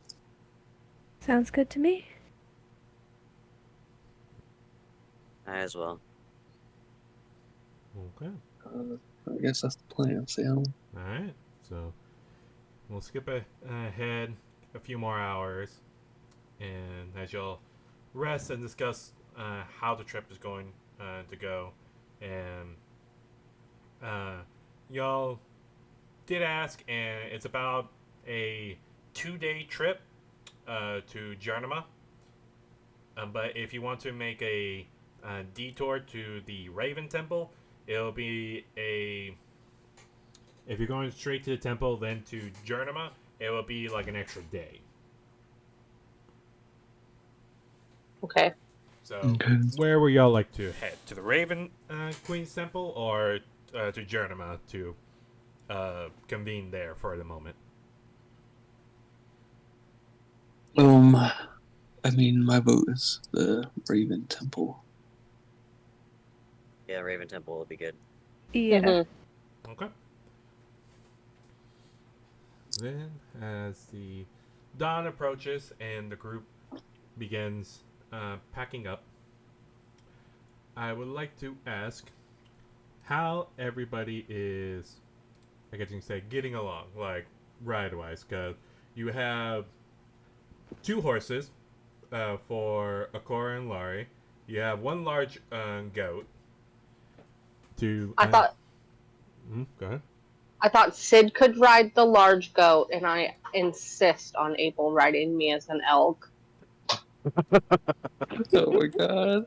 I won't take any other answers. No. And then I didn't know if Ryan, if he was small enough, he could ride one of the small goats, or he could also ride me as an elk because I can hold 2 passengers. Okay. And Lily's on a little goat. A little toddler carrier. Yeah. Just making sure I got all of this taken care of. Just a random elk along with the goats. Paid no mind. Okay. Then I'll say, as everybody is getting packed up and getting ready to leave, Chendel, describe to me how you wild shape to the elk, and describe what the elk looks like. Okay, it's a traditional looking elk, but it has instead of it's a traditional looking elk with massive huge antlers. Like this is like a old, very mature, not old like decrepit, like old experience. You can tell this elk has seen some things. He's got massive antlers, just like very majestic and sturdy. And I go outside and Make that horrifying elk screech. Mm-hmm. I go outside and whisper an incantation under my breath about it'll be something like I wish for myself to become the greatest elk that I have ever seen, or something like that. I haven't decided what it's going to be yet. But it's very quiet, only to myself, and then poof, magic, smoke, and I'm an elk. Alright. As everybody gets out inside and Chandel, you show Sid how to like properly ride Lenny, who seems to be very annoyed with the different rider, and kind of just lets out a and you have to like kind of steady Lenny a bit for Sid to get the hang of it. Larry and Akora, you both hop on your horses, and Ryan, we'll just say Ryan hops on Lenny as well, and Lily is with Abel. And Chandel, as you whisper your little incantation to yourself, and a puff of smoke, as you say, Abel, you're kind of staring, and right before your eyes, you see where once was a 7-foot tall furball is now a massive, full-grown elk that stands before you. Impressive. Alright. And as y'all hop on and begin trekking out, I'm gonna need someone to roll me. Have to go get this sheet back. Someone roll me a d6 for me. I don't know. Nose goes.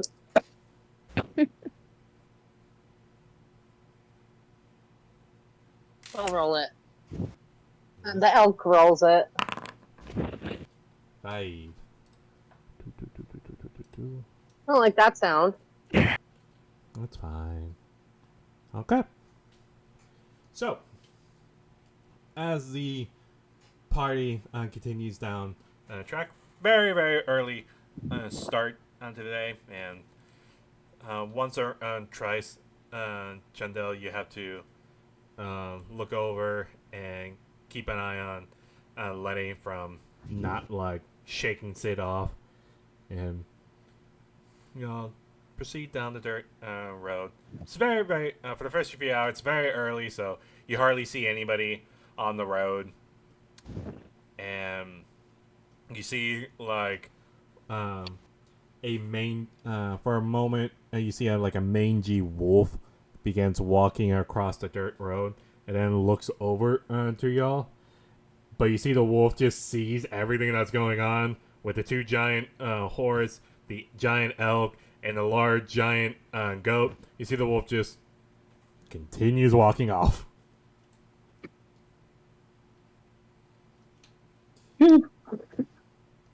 It's a very fascinating sight.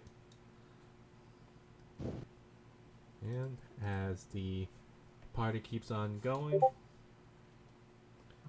doesn't the hours pass by, and I'll say it's about mid-afternoon by this point that you then begin to hear, all you notice this, y'all begin to hear music. It seems to be coming off on the dirt road to the side path that kind of goes deeper into the forest.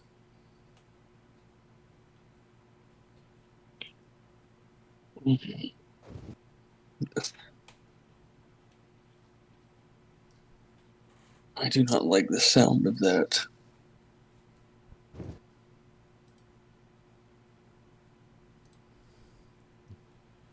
And following up the music, What was that we heard? you heard music, like the sound of Oh. a very light melody that's getting played, and you're also hearing some like joyful singing, like accompanying the music.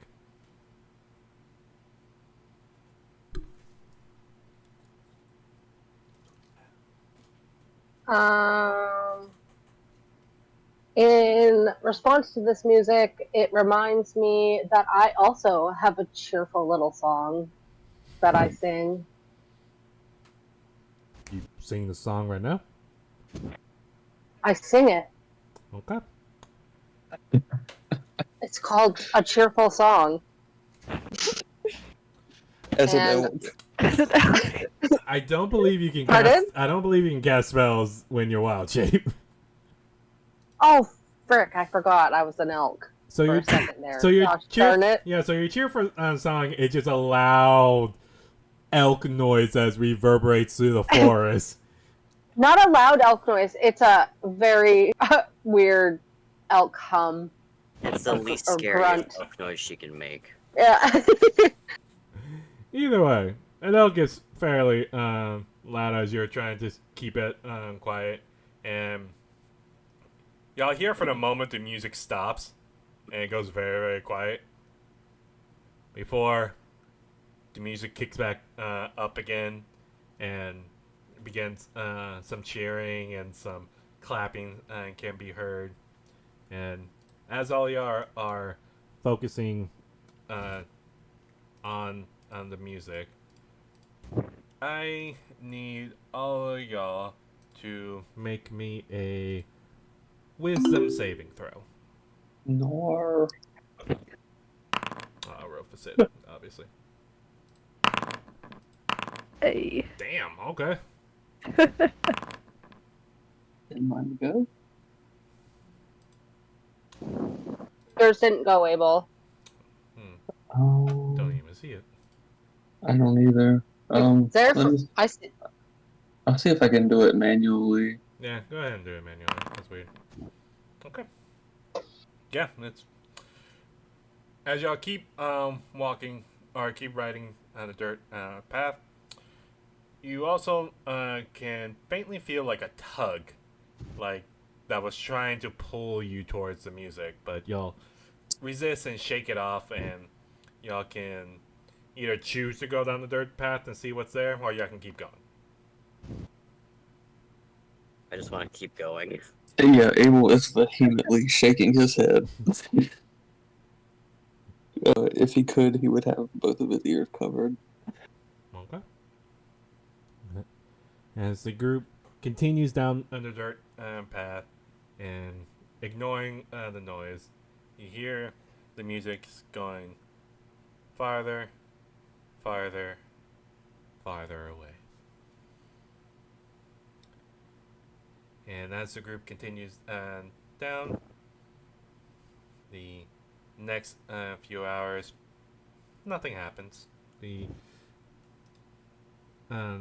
rest of the time, it feels safe-ish, just going down the dirt path.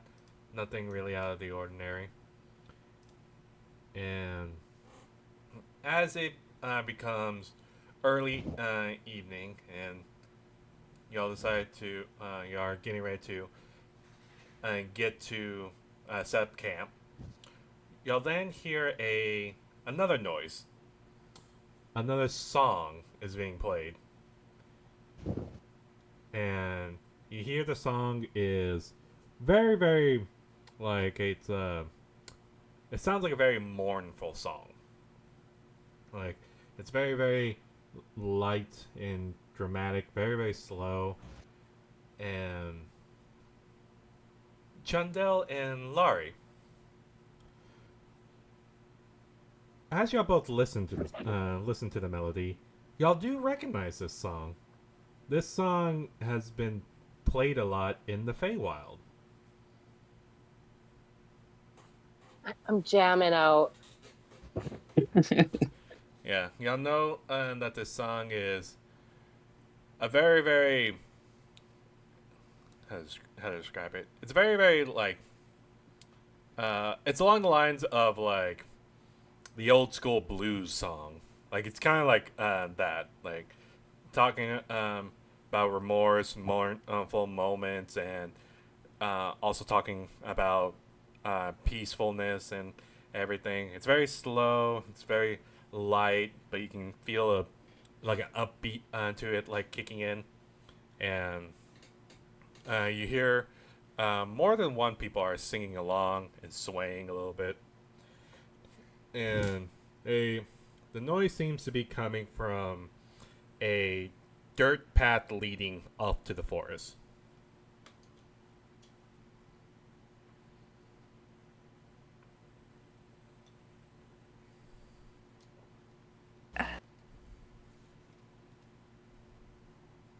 I I look at Laurie in my elk form with big elk eyes.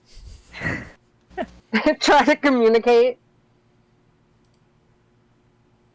that this is a Try to song get the from the players' attention by Feywild. blinking in Morse code. Yeah, do I Yeah. understand what she's trying to say? I'll say. Make me an insight check. Sure. I did not think you would actually do that well. Putting two and two together, looking at Chandel, who immediately looks at you, you're more or less confirmed that this song is from where you think it is, like from the Feywild. So you more or less know that, yeah, this does sound familiar. I think I'll kind of just mention that to everyone else. She's immediately very on edge. I do not like this.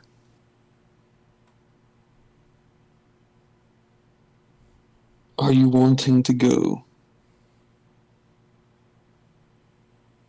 I don't trust it, if that makes sense. Do you believe it may be one of your friend's ploys? We could run, yeah. They have super fast elk. I don't know. It just... Anything it. to do with the Feywild is a bit off-putting to me. I'll be honest, you're the only thing from the Feywild that I actually will put up with. A little bit too chaotic for me. But I am curious. Curiosity killed like Leonin. Let's not go that way. Yeah.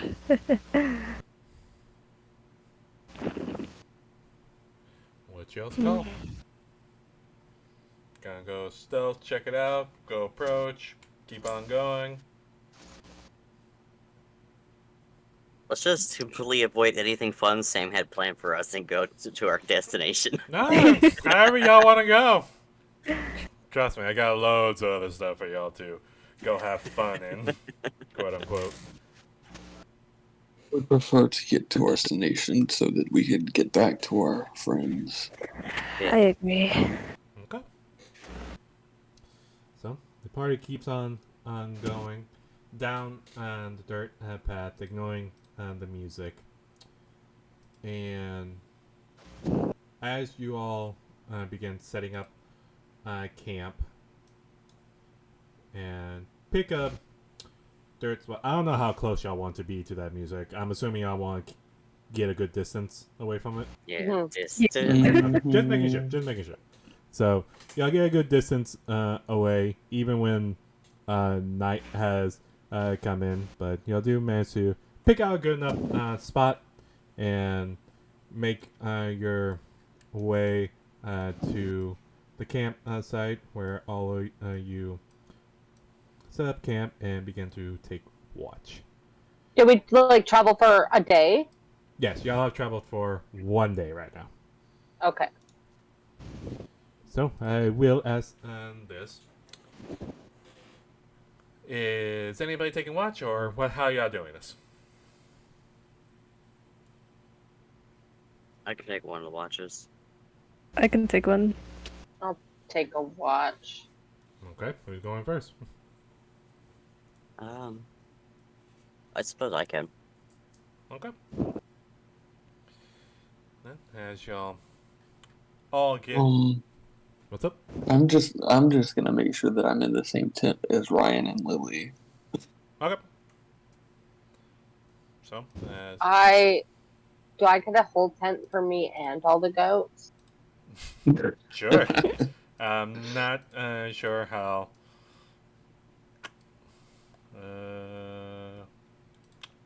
Sure. Excellent. I force them all into the tent. Yeah, just put it.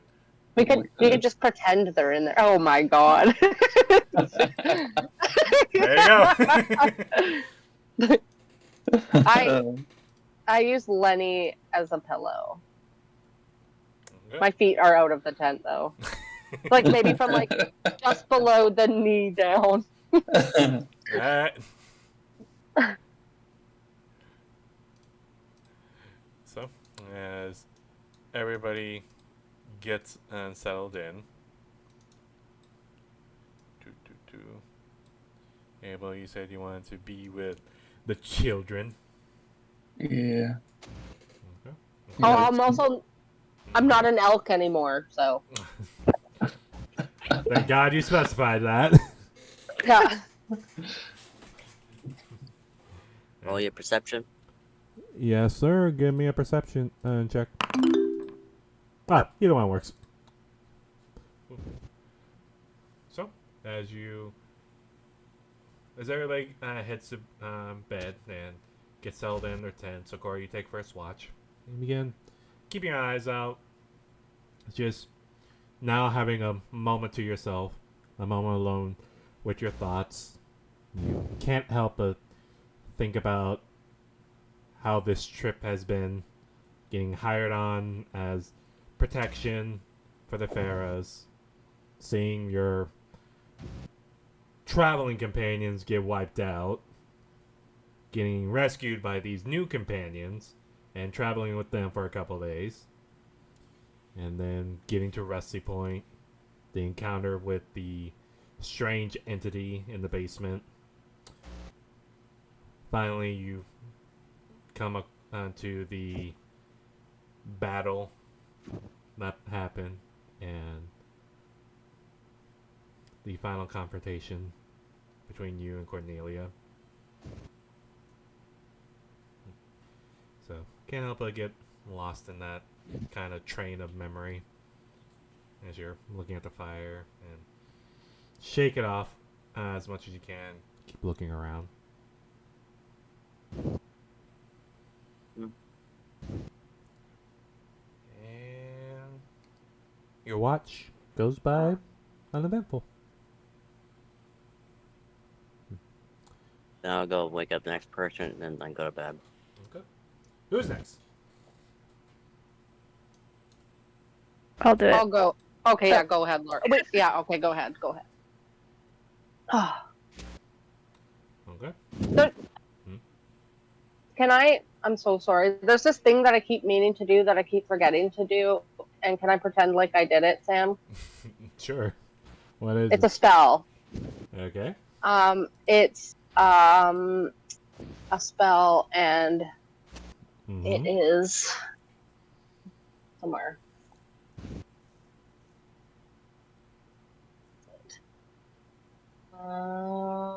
Garden. It's called Garden of Heaven, and it's a ritual. And I just want to.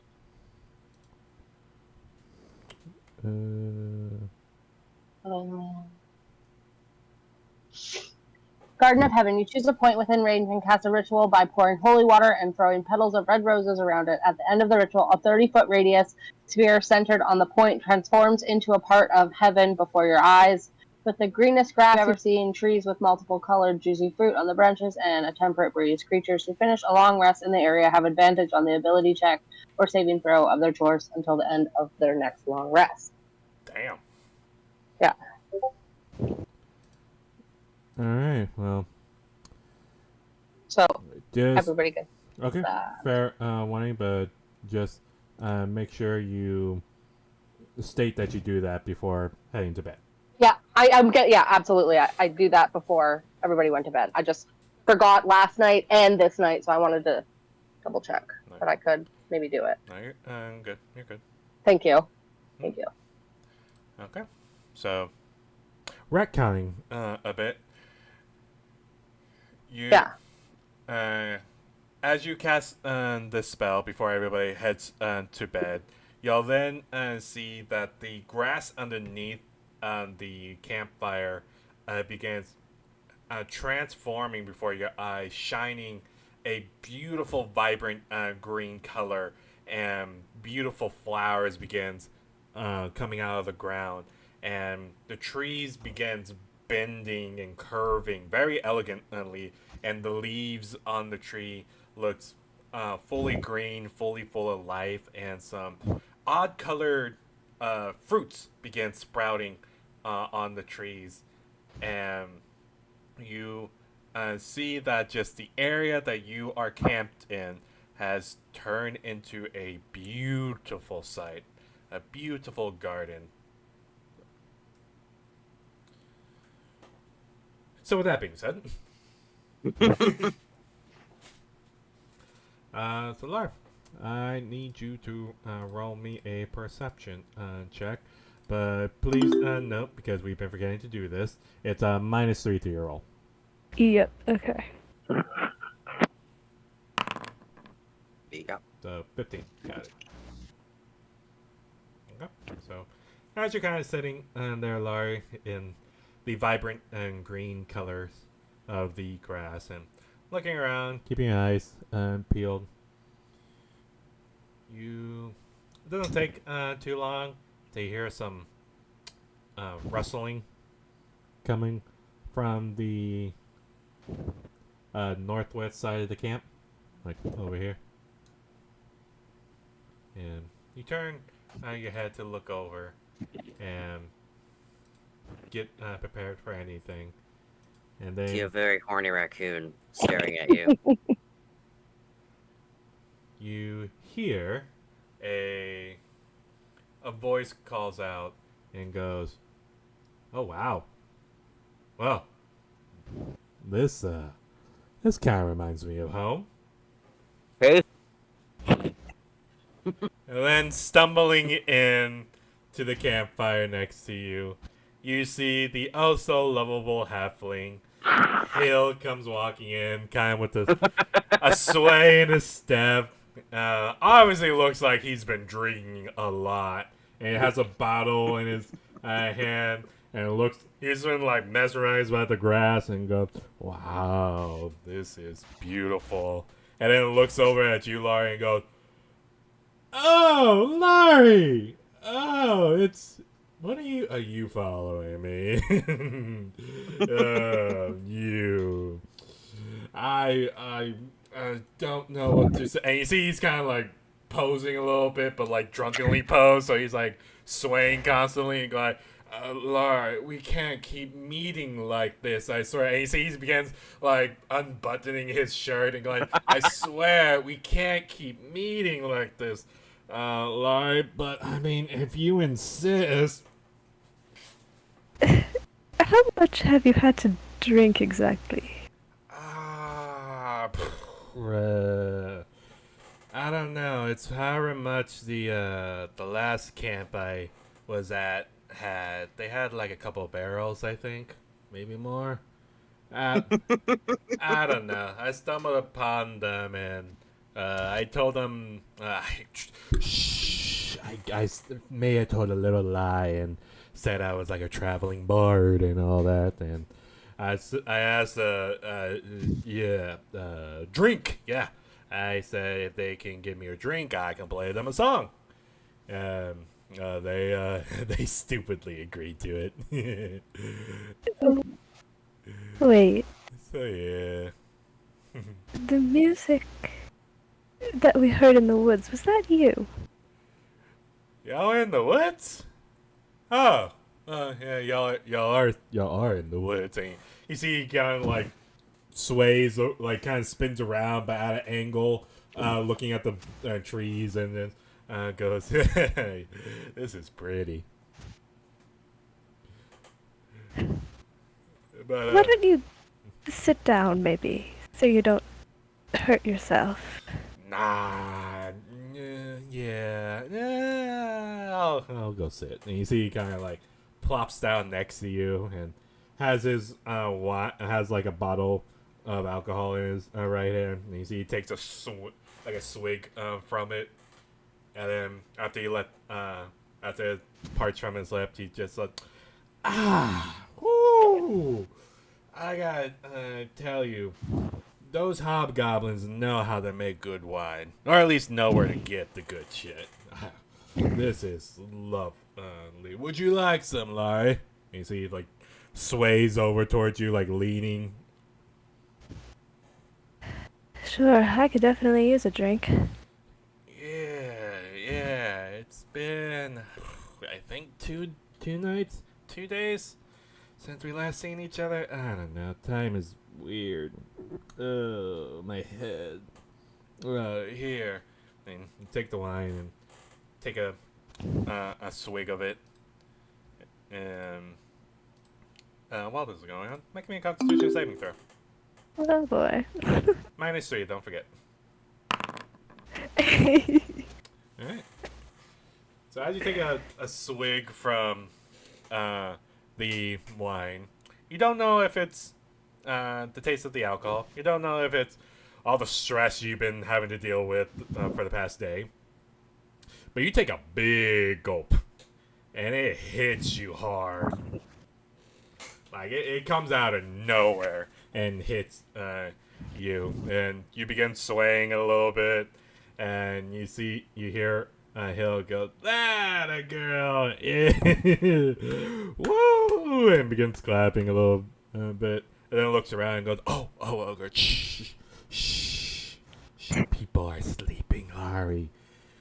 You gotta keep it down. Ooh. I gotta say, Larry, I like you. Like, you are a beautiful creature. I have to say, like, everything about you is amazing and beautiful and lovely and smart, and you have a weird hand, but other than that, beautiful. And oh god, I drank a lot, didn't I? I do have a weird hand. It tried to kill me last night. What? Oh, you silly hand. You see, he like reaches over and like kind of flicks it a little bit. You're like, you silly hand. And then all of a sudden, you see the hand immediately grasp Hill's throat and begins choking him. And Hill just go like, Larry, we didn't establish a safe word yet. Get it off. I'm gonna immediately just try to stay pregnant. I'll say, give me a strength saving throw. Oh no. 15. Okay, not bad. And as you're trying to pray and the hand away, you hear Hill go, we didn't establish a safe word.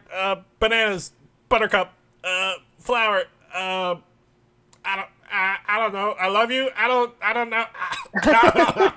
And you finally manage to pray the hand away, and you hear Hill just go,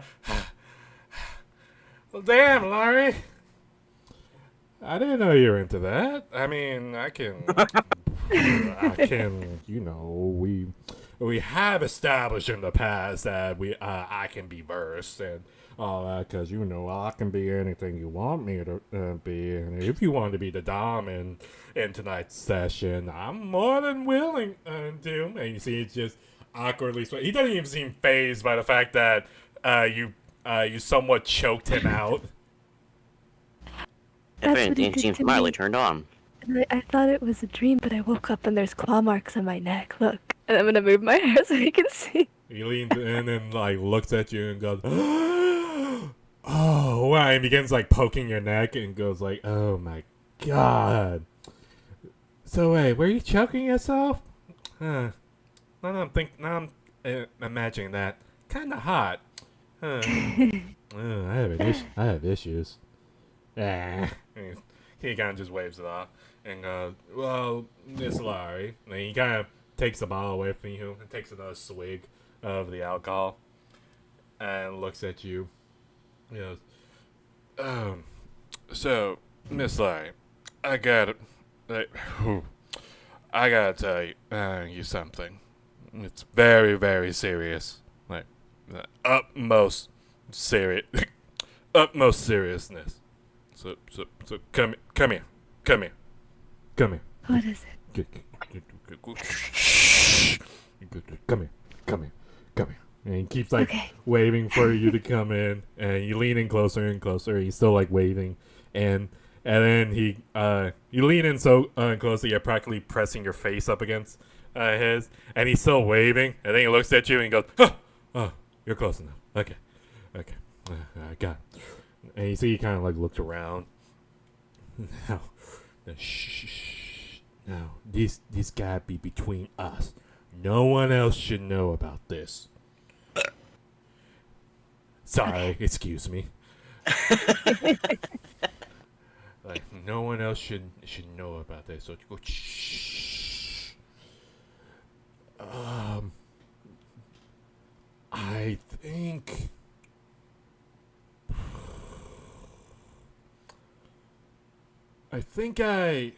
you see he like closes his eyes and now you can see like his cheeks were already flushed due to the alcohol, but you see that more red is starting to hit him, and he kind of just closes his eyes and leans back a little bit away from you and goes, I've been alive for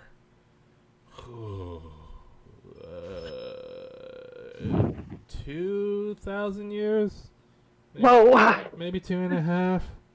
I don't know. It's been a while since I last checked. But and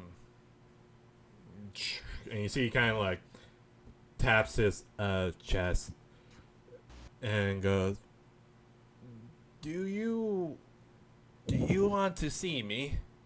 Like see me? Not this form I take. Like, do you want to see me?" What do you mean? Well, not a handsome halfling that you have gotten to very know. And I'm not this Overly sex of a god. Satyr. that you have gotten to know. I'm something else, but we keep this between us. Do you want to see? Yeah. Okay, okay. And you see, he takes another swig of the alcohol. They hands it over to you. Okay, okay. No, you can't freak out. Okay, like there's none of this like taking away the nights we had. Okay.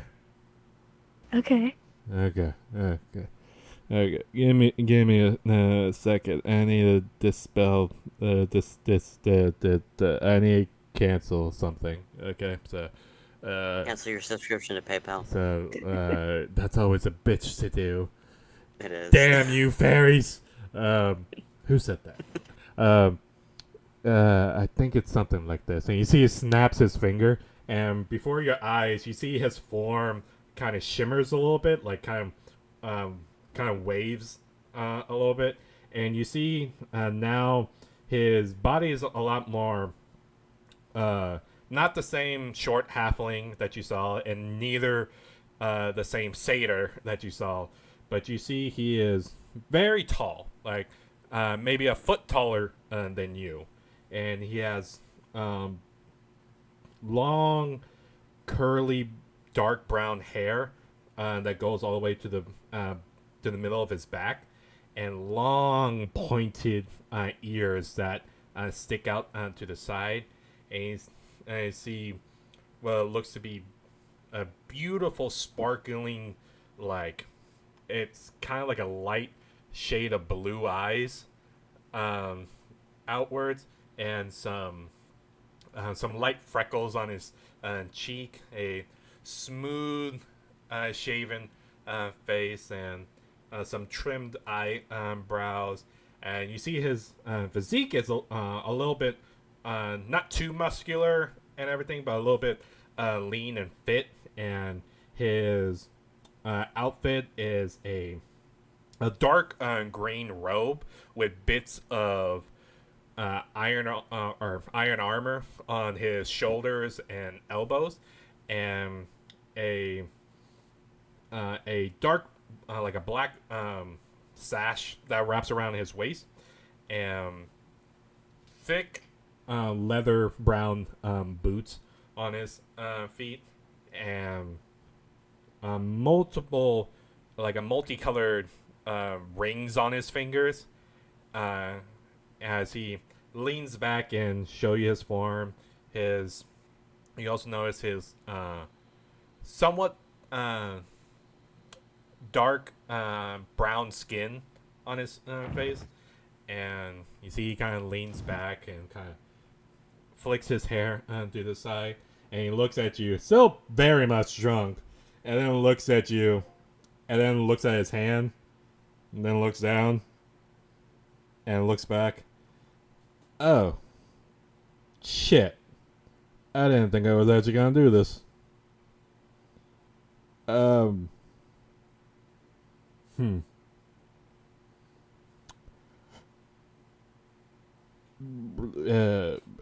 You see he's very uncomfortable right now. Like it's almost sobering him up. Whoa.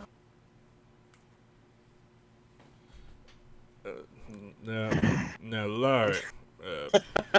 My She's God. just staring at him.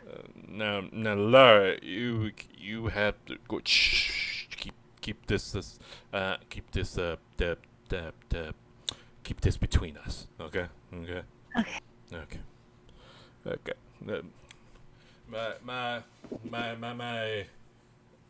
My name is Hillion.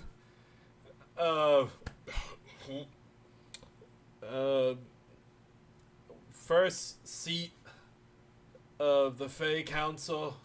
No, that's not. Alright. Second seat of the Fey Council back in the Feywild. And, I'm single. I like long walks on the tree lines, and I like beautiful flowers, and I like gorgeous women as yourself, like yourself, and you know. And you see, he kind of just leans back a little bit and just looks at you, and goes, okay, right. This is a lot to take in. I understand.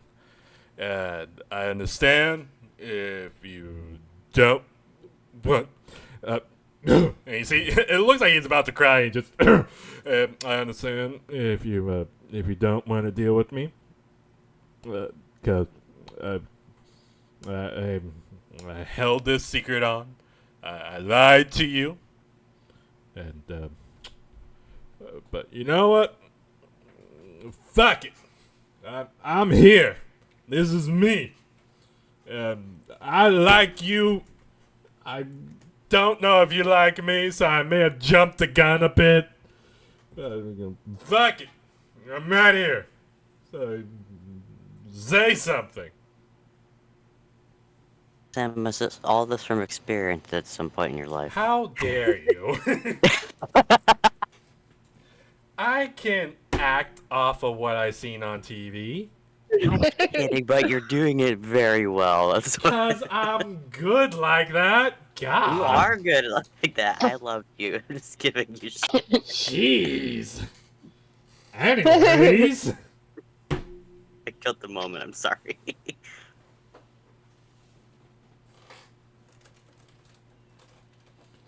So you killed the moment so much that Laurie muted herself. Sorry, cat.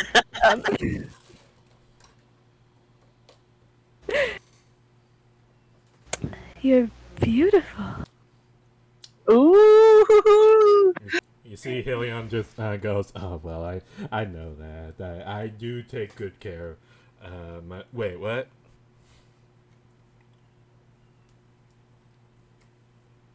You're beautiful. Why didn't you? You could have just told me. No, Laurie, you can't be saying shit like that to me, cause you just can't. Okay, because I have issues. Okay, let me start there, and I don't want. Do you really mean that? Of course. Well, you have issues. I do too. You know that. Yeah, we all do. Look, I'll be honest. I stumbled upon you the moment I saw you here, and now thought we were gonna have another one of our nights again. And I think it's the alcohol that's kind of made me like this. I don't know. I mean, I don't. I'm not a very trusting person. I've had bad experience in the past with individuals, so that's why I don't show. That's why I don't be me, or at least I don't look like me. Give me that drink. I mean, he swipes your bottle of wine away and takes another swig. Well, it's all the past now. And I like this version of you. Doesn't really change anything. You see, Helion just nearly chokes on the drink and just looks at you.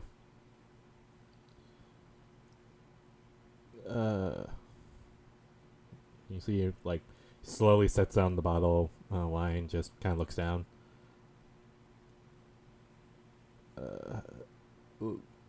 Laurie,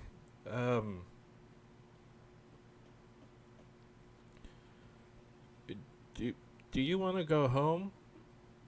Not to your home, not to your. That's I mean, like, do you want to come with me to my side of the Fey realm. It's very, very spacious. I can make sure your family doesn't know about you. I'm fucking this up. And you see, he kind of just puts his hand on his head. Like, Laurie, and so he kind of just pauses and has his eyes closed. This might What? be.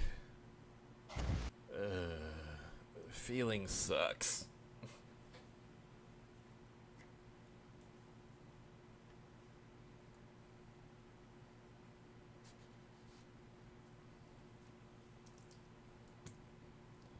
you see him take another swig of the bottle of wine, and then sets the bottle down and goes, "Okay, I can't do this. Hang on, I gotta be sober for this type of shit." And you see he kind of holds out his hand and snaps his finger, and you see a golden light covers his body, and you see the flesh around his cheek goes away. He kind of shakes it himself, and then goes, All right, much better. and then looks at you. You're so drunk as shit right now, and he looks at you and goes, it might be better. Might be better this way, because there's a chance that you will forget this conversation ever happening. So have another drink. And he kind of pushes the bottle towards you. I'm not gonna forget. We shall see. But I'm willing to gamble on that. So,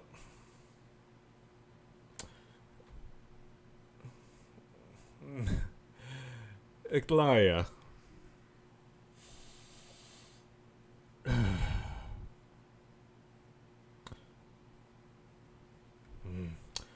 I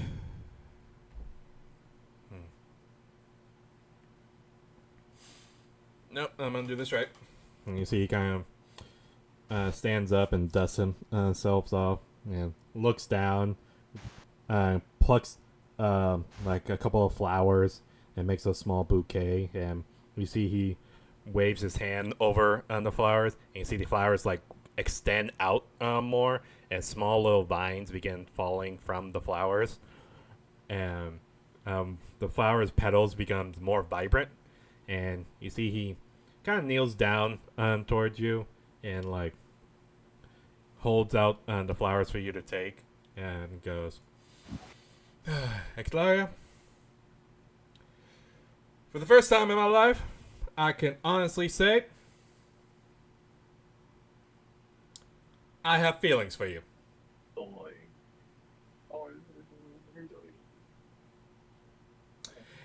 And that's where we're going to leave it off. Okay, wait. When I rolled the five, did I roll for Hill to propose to Laurie?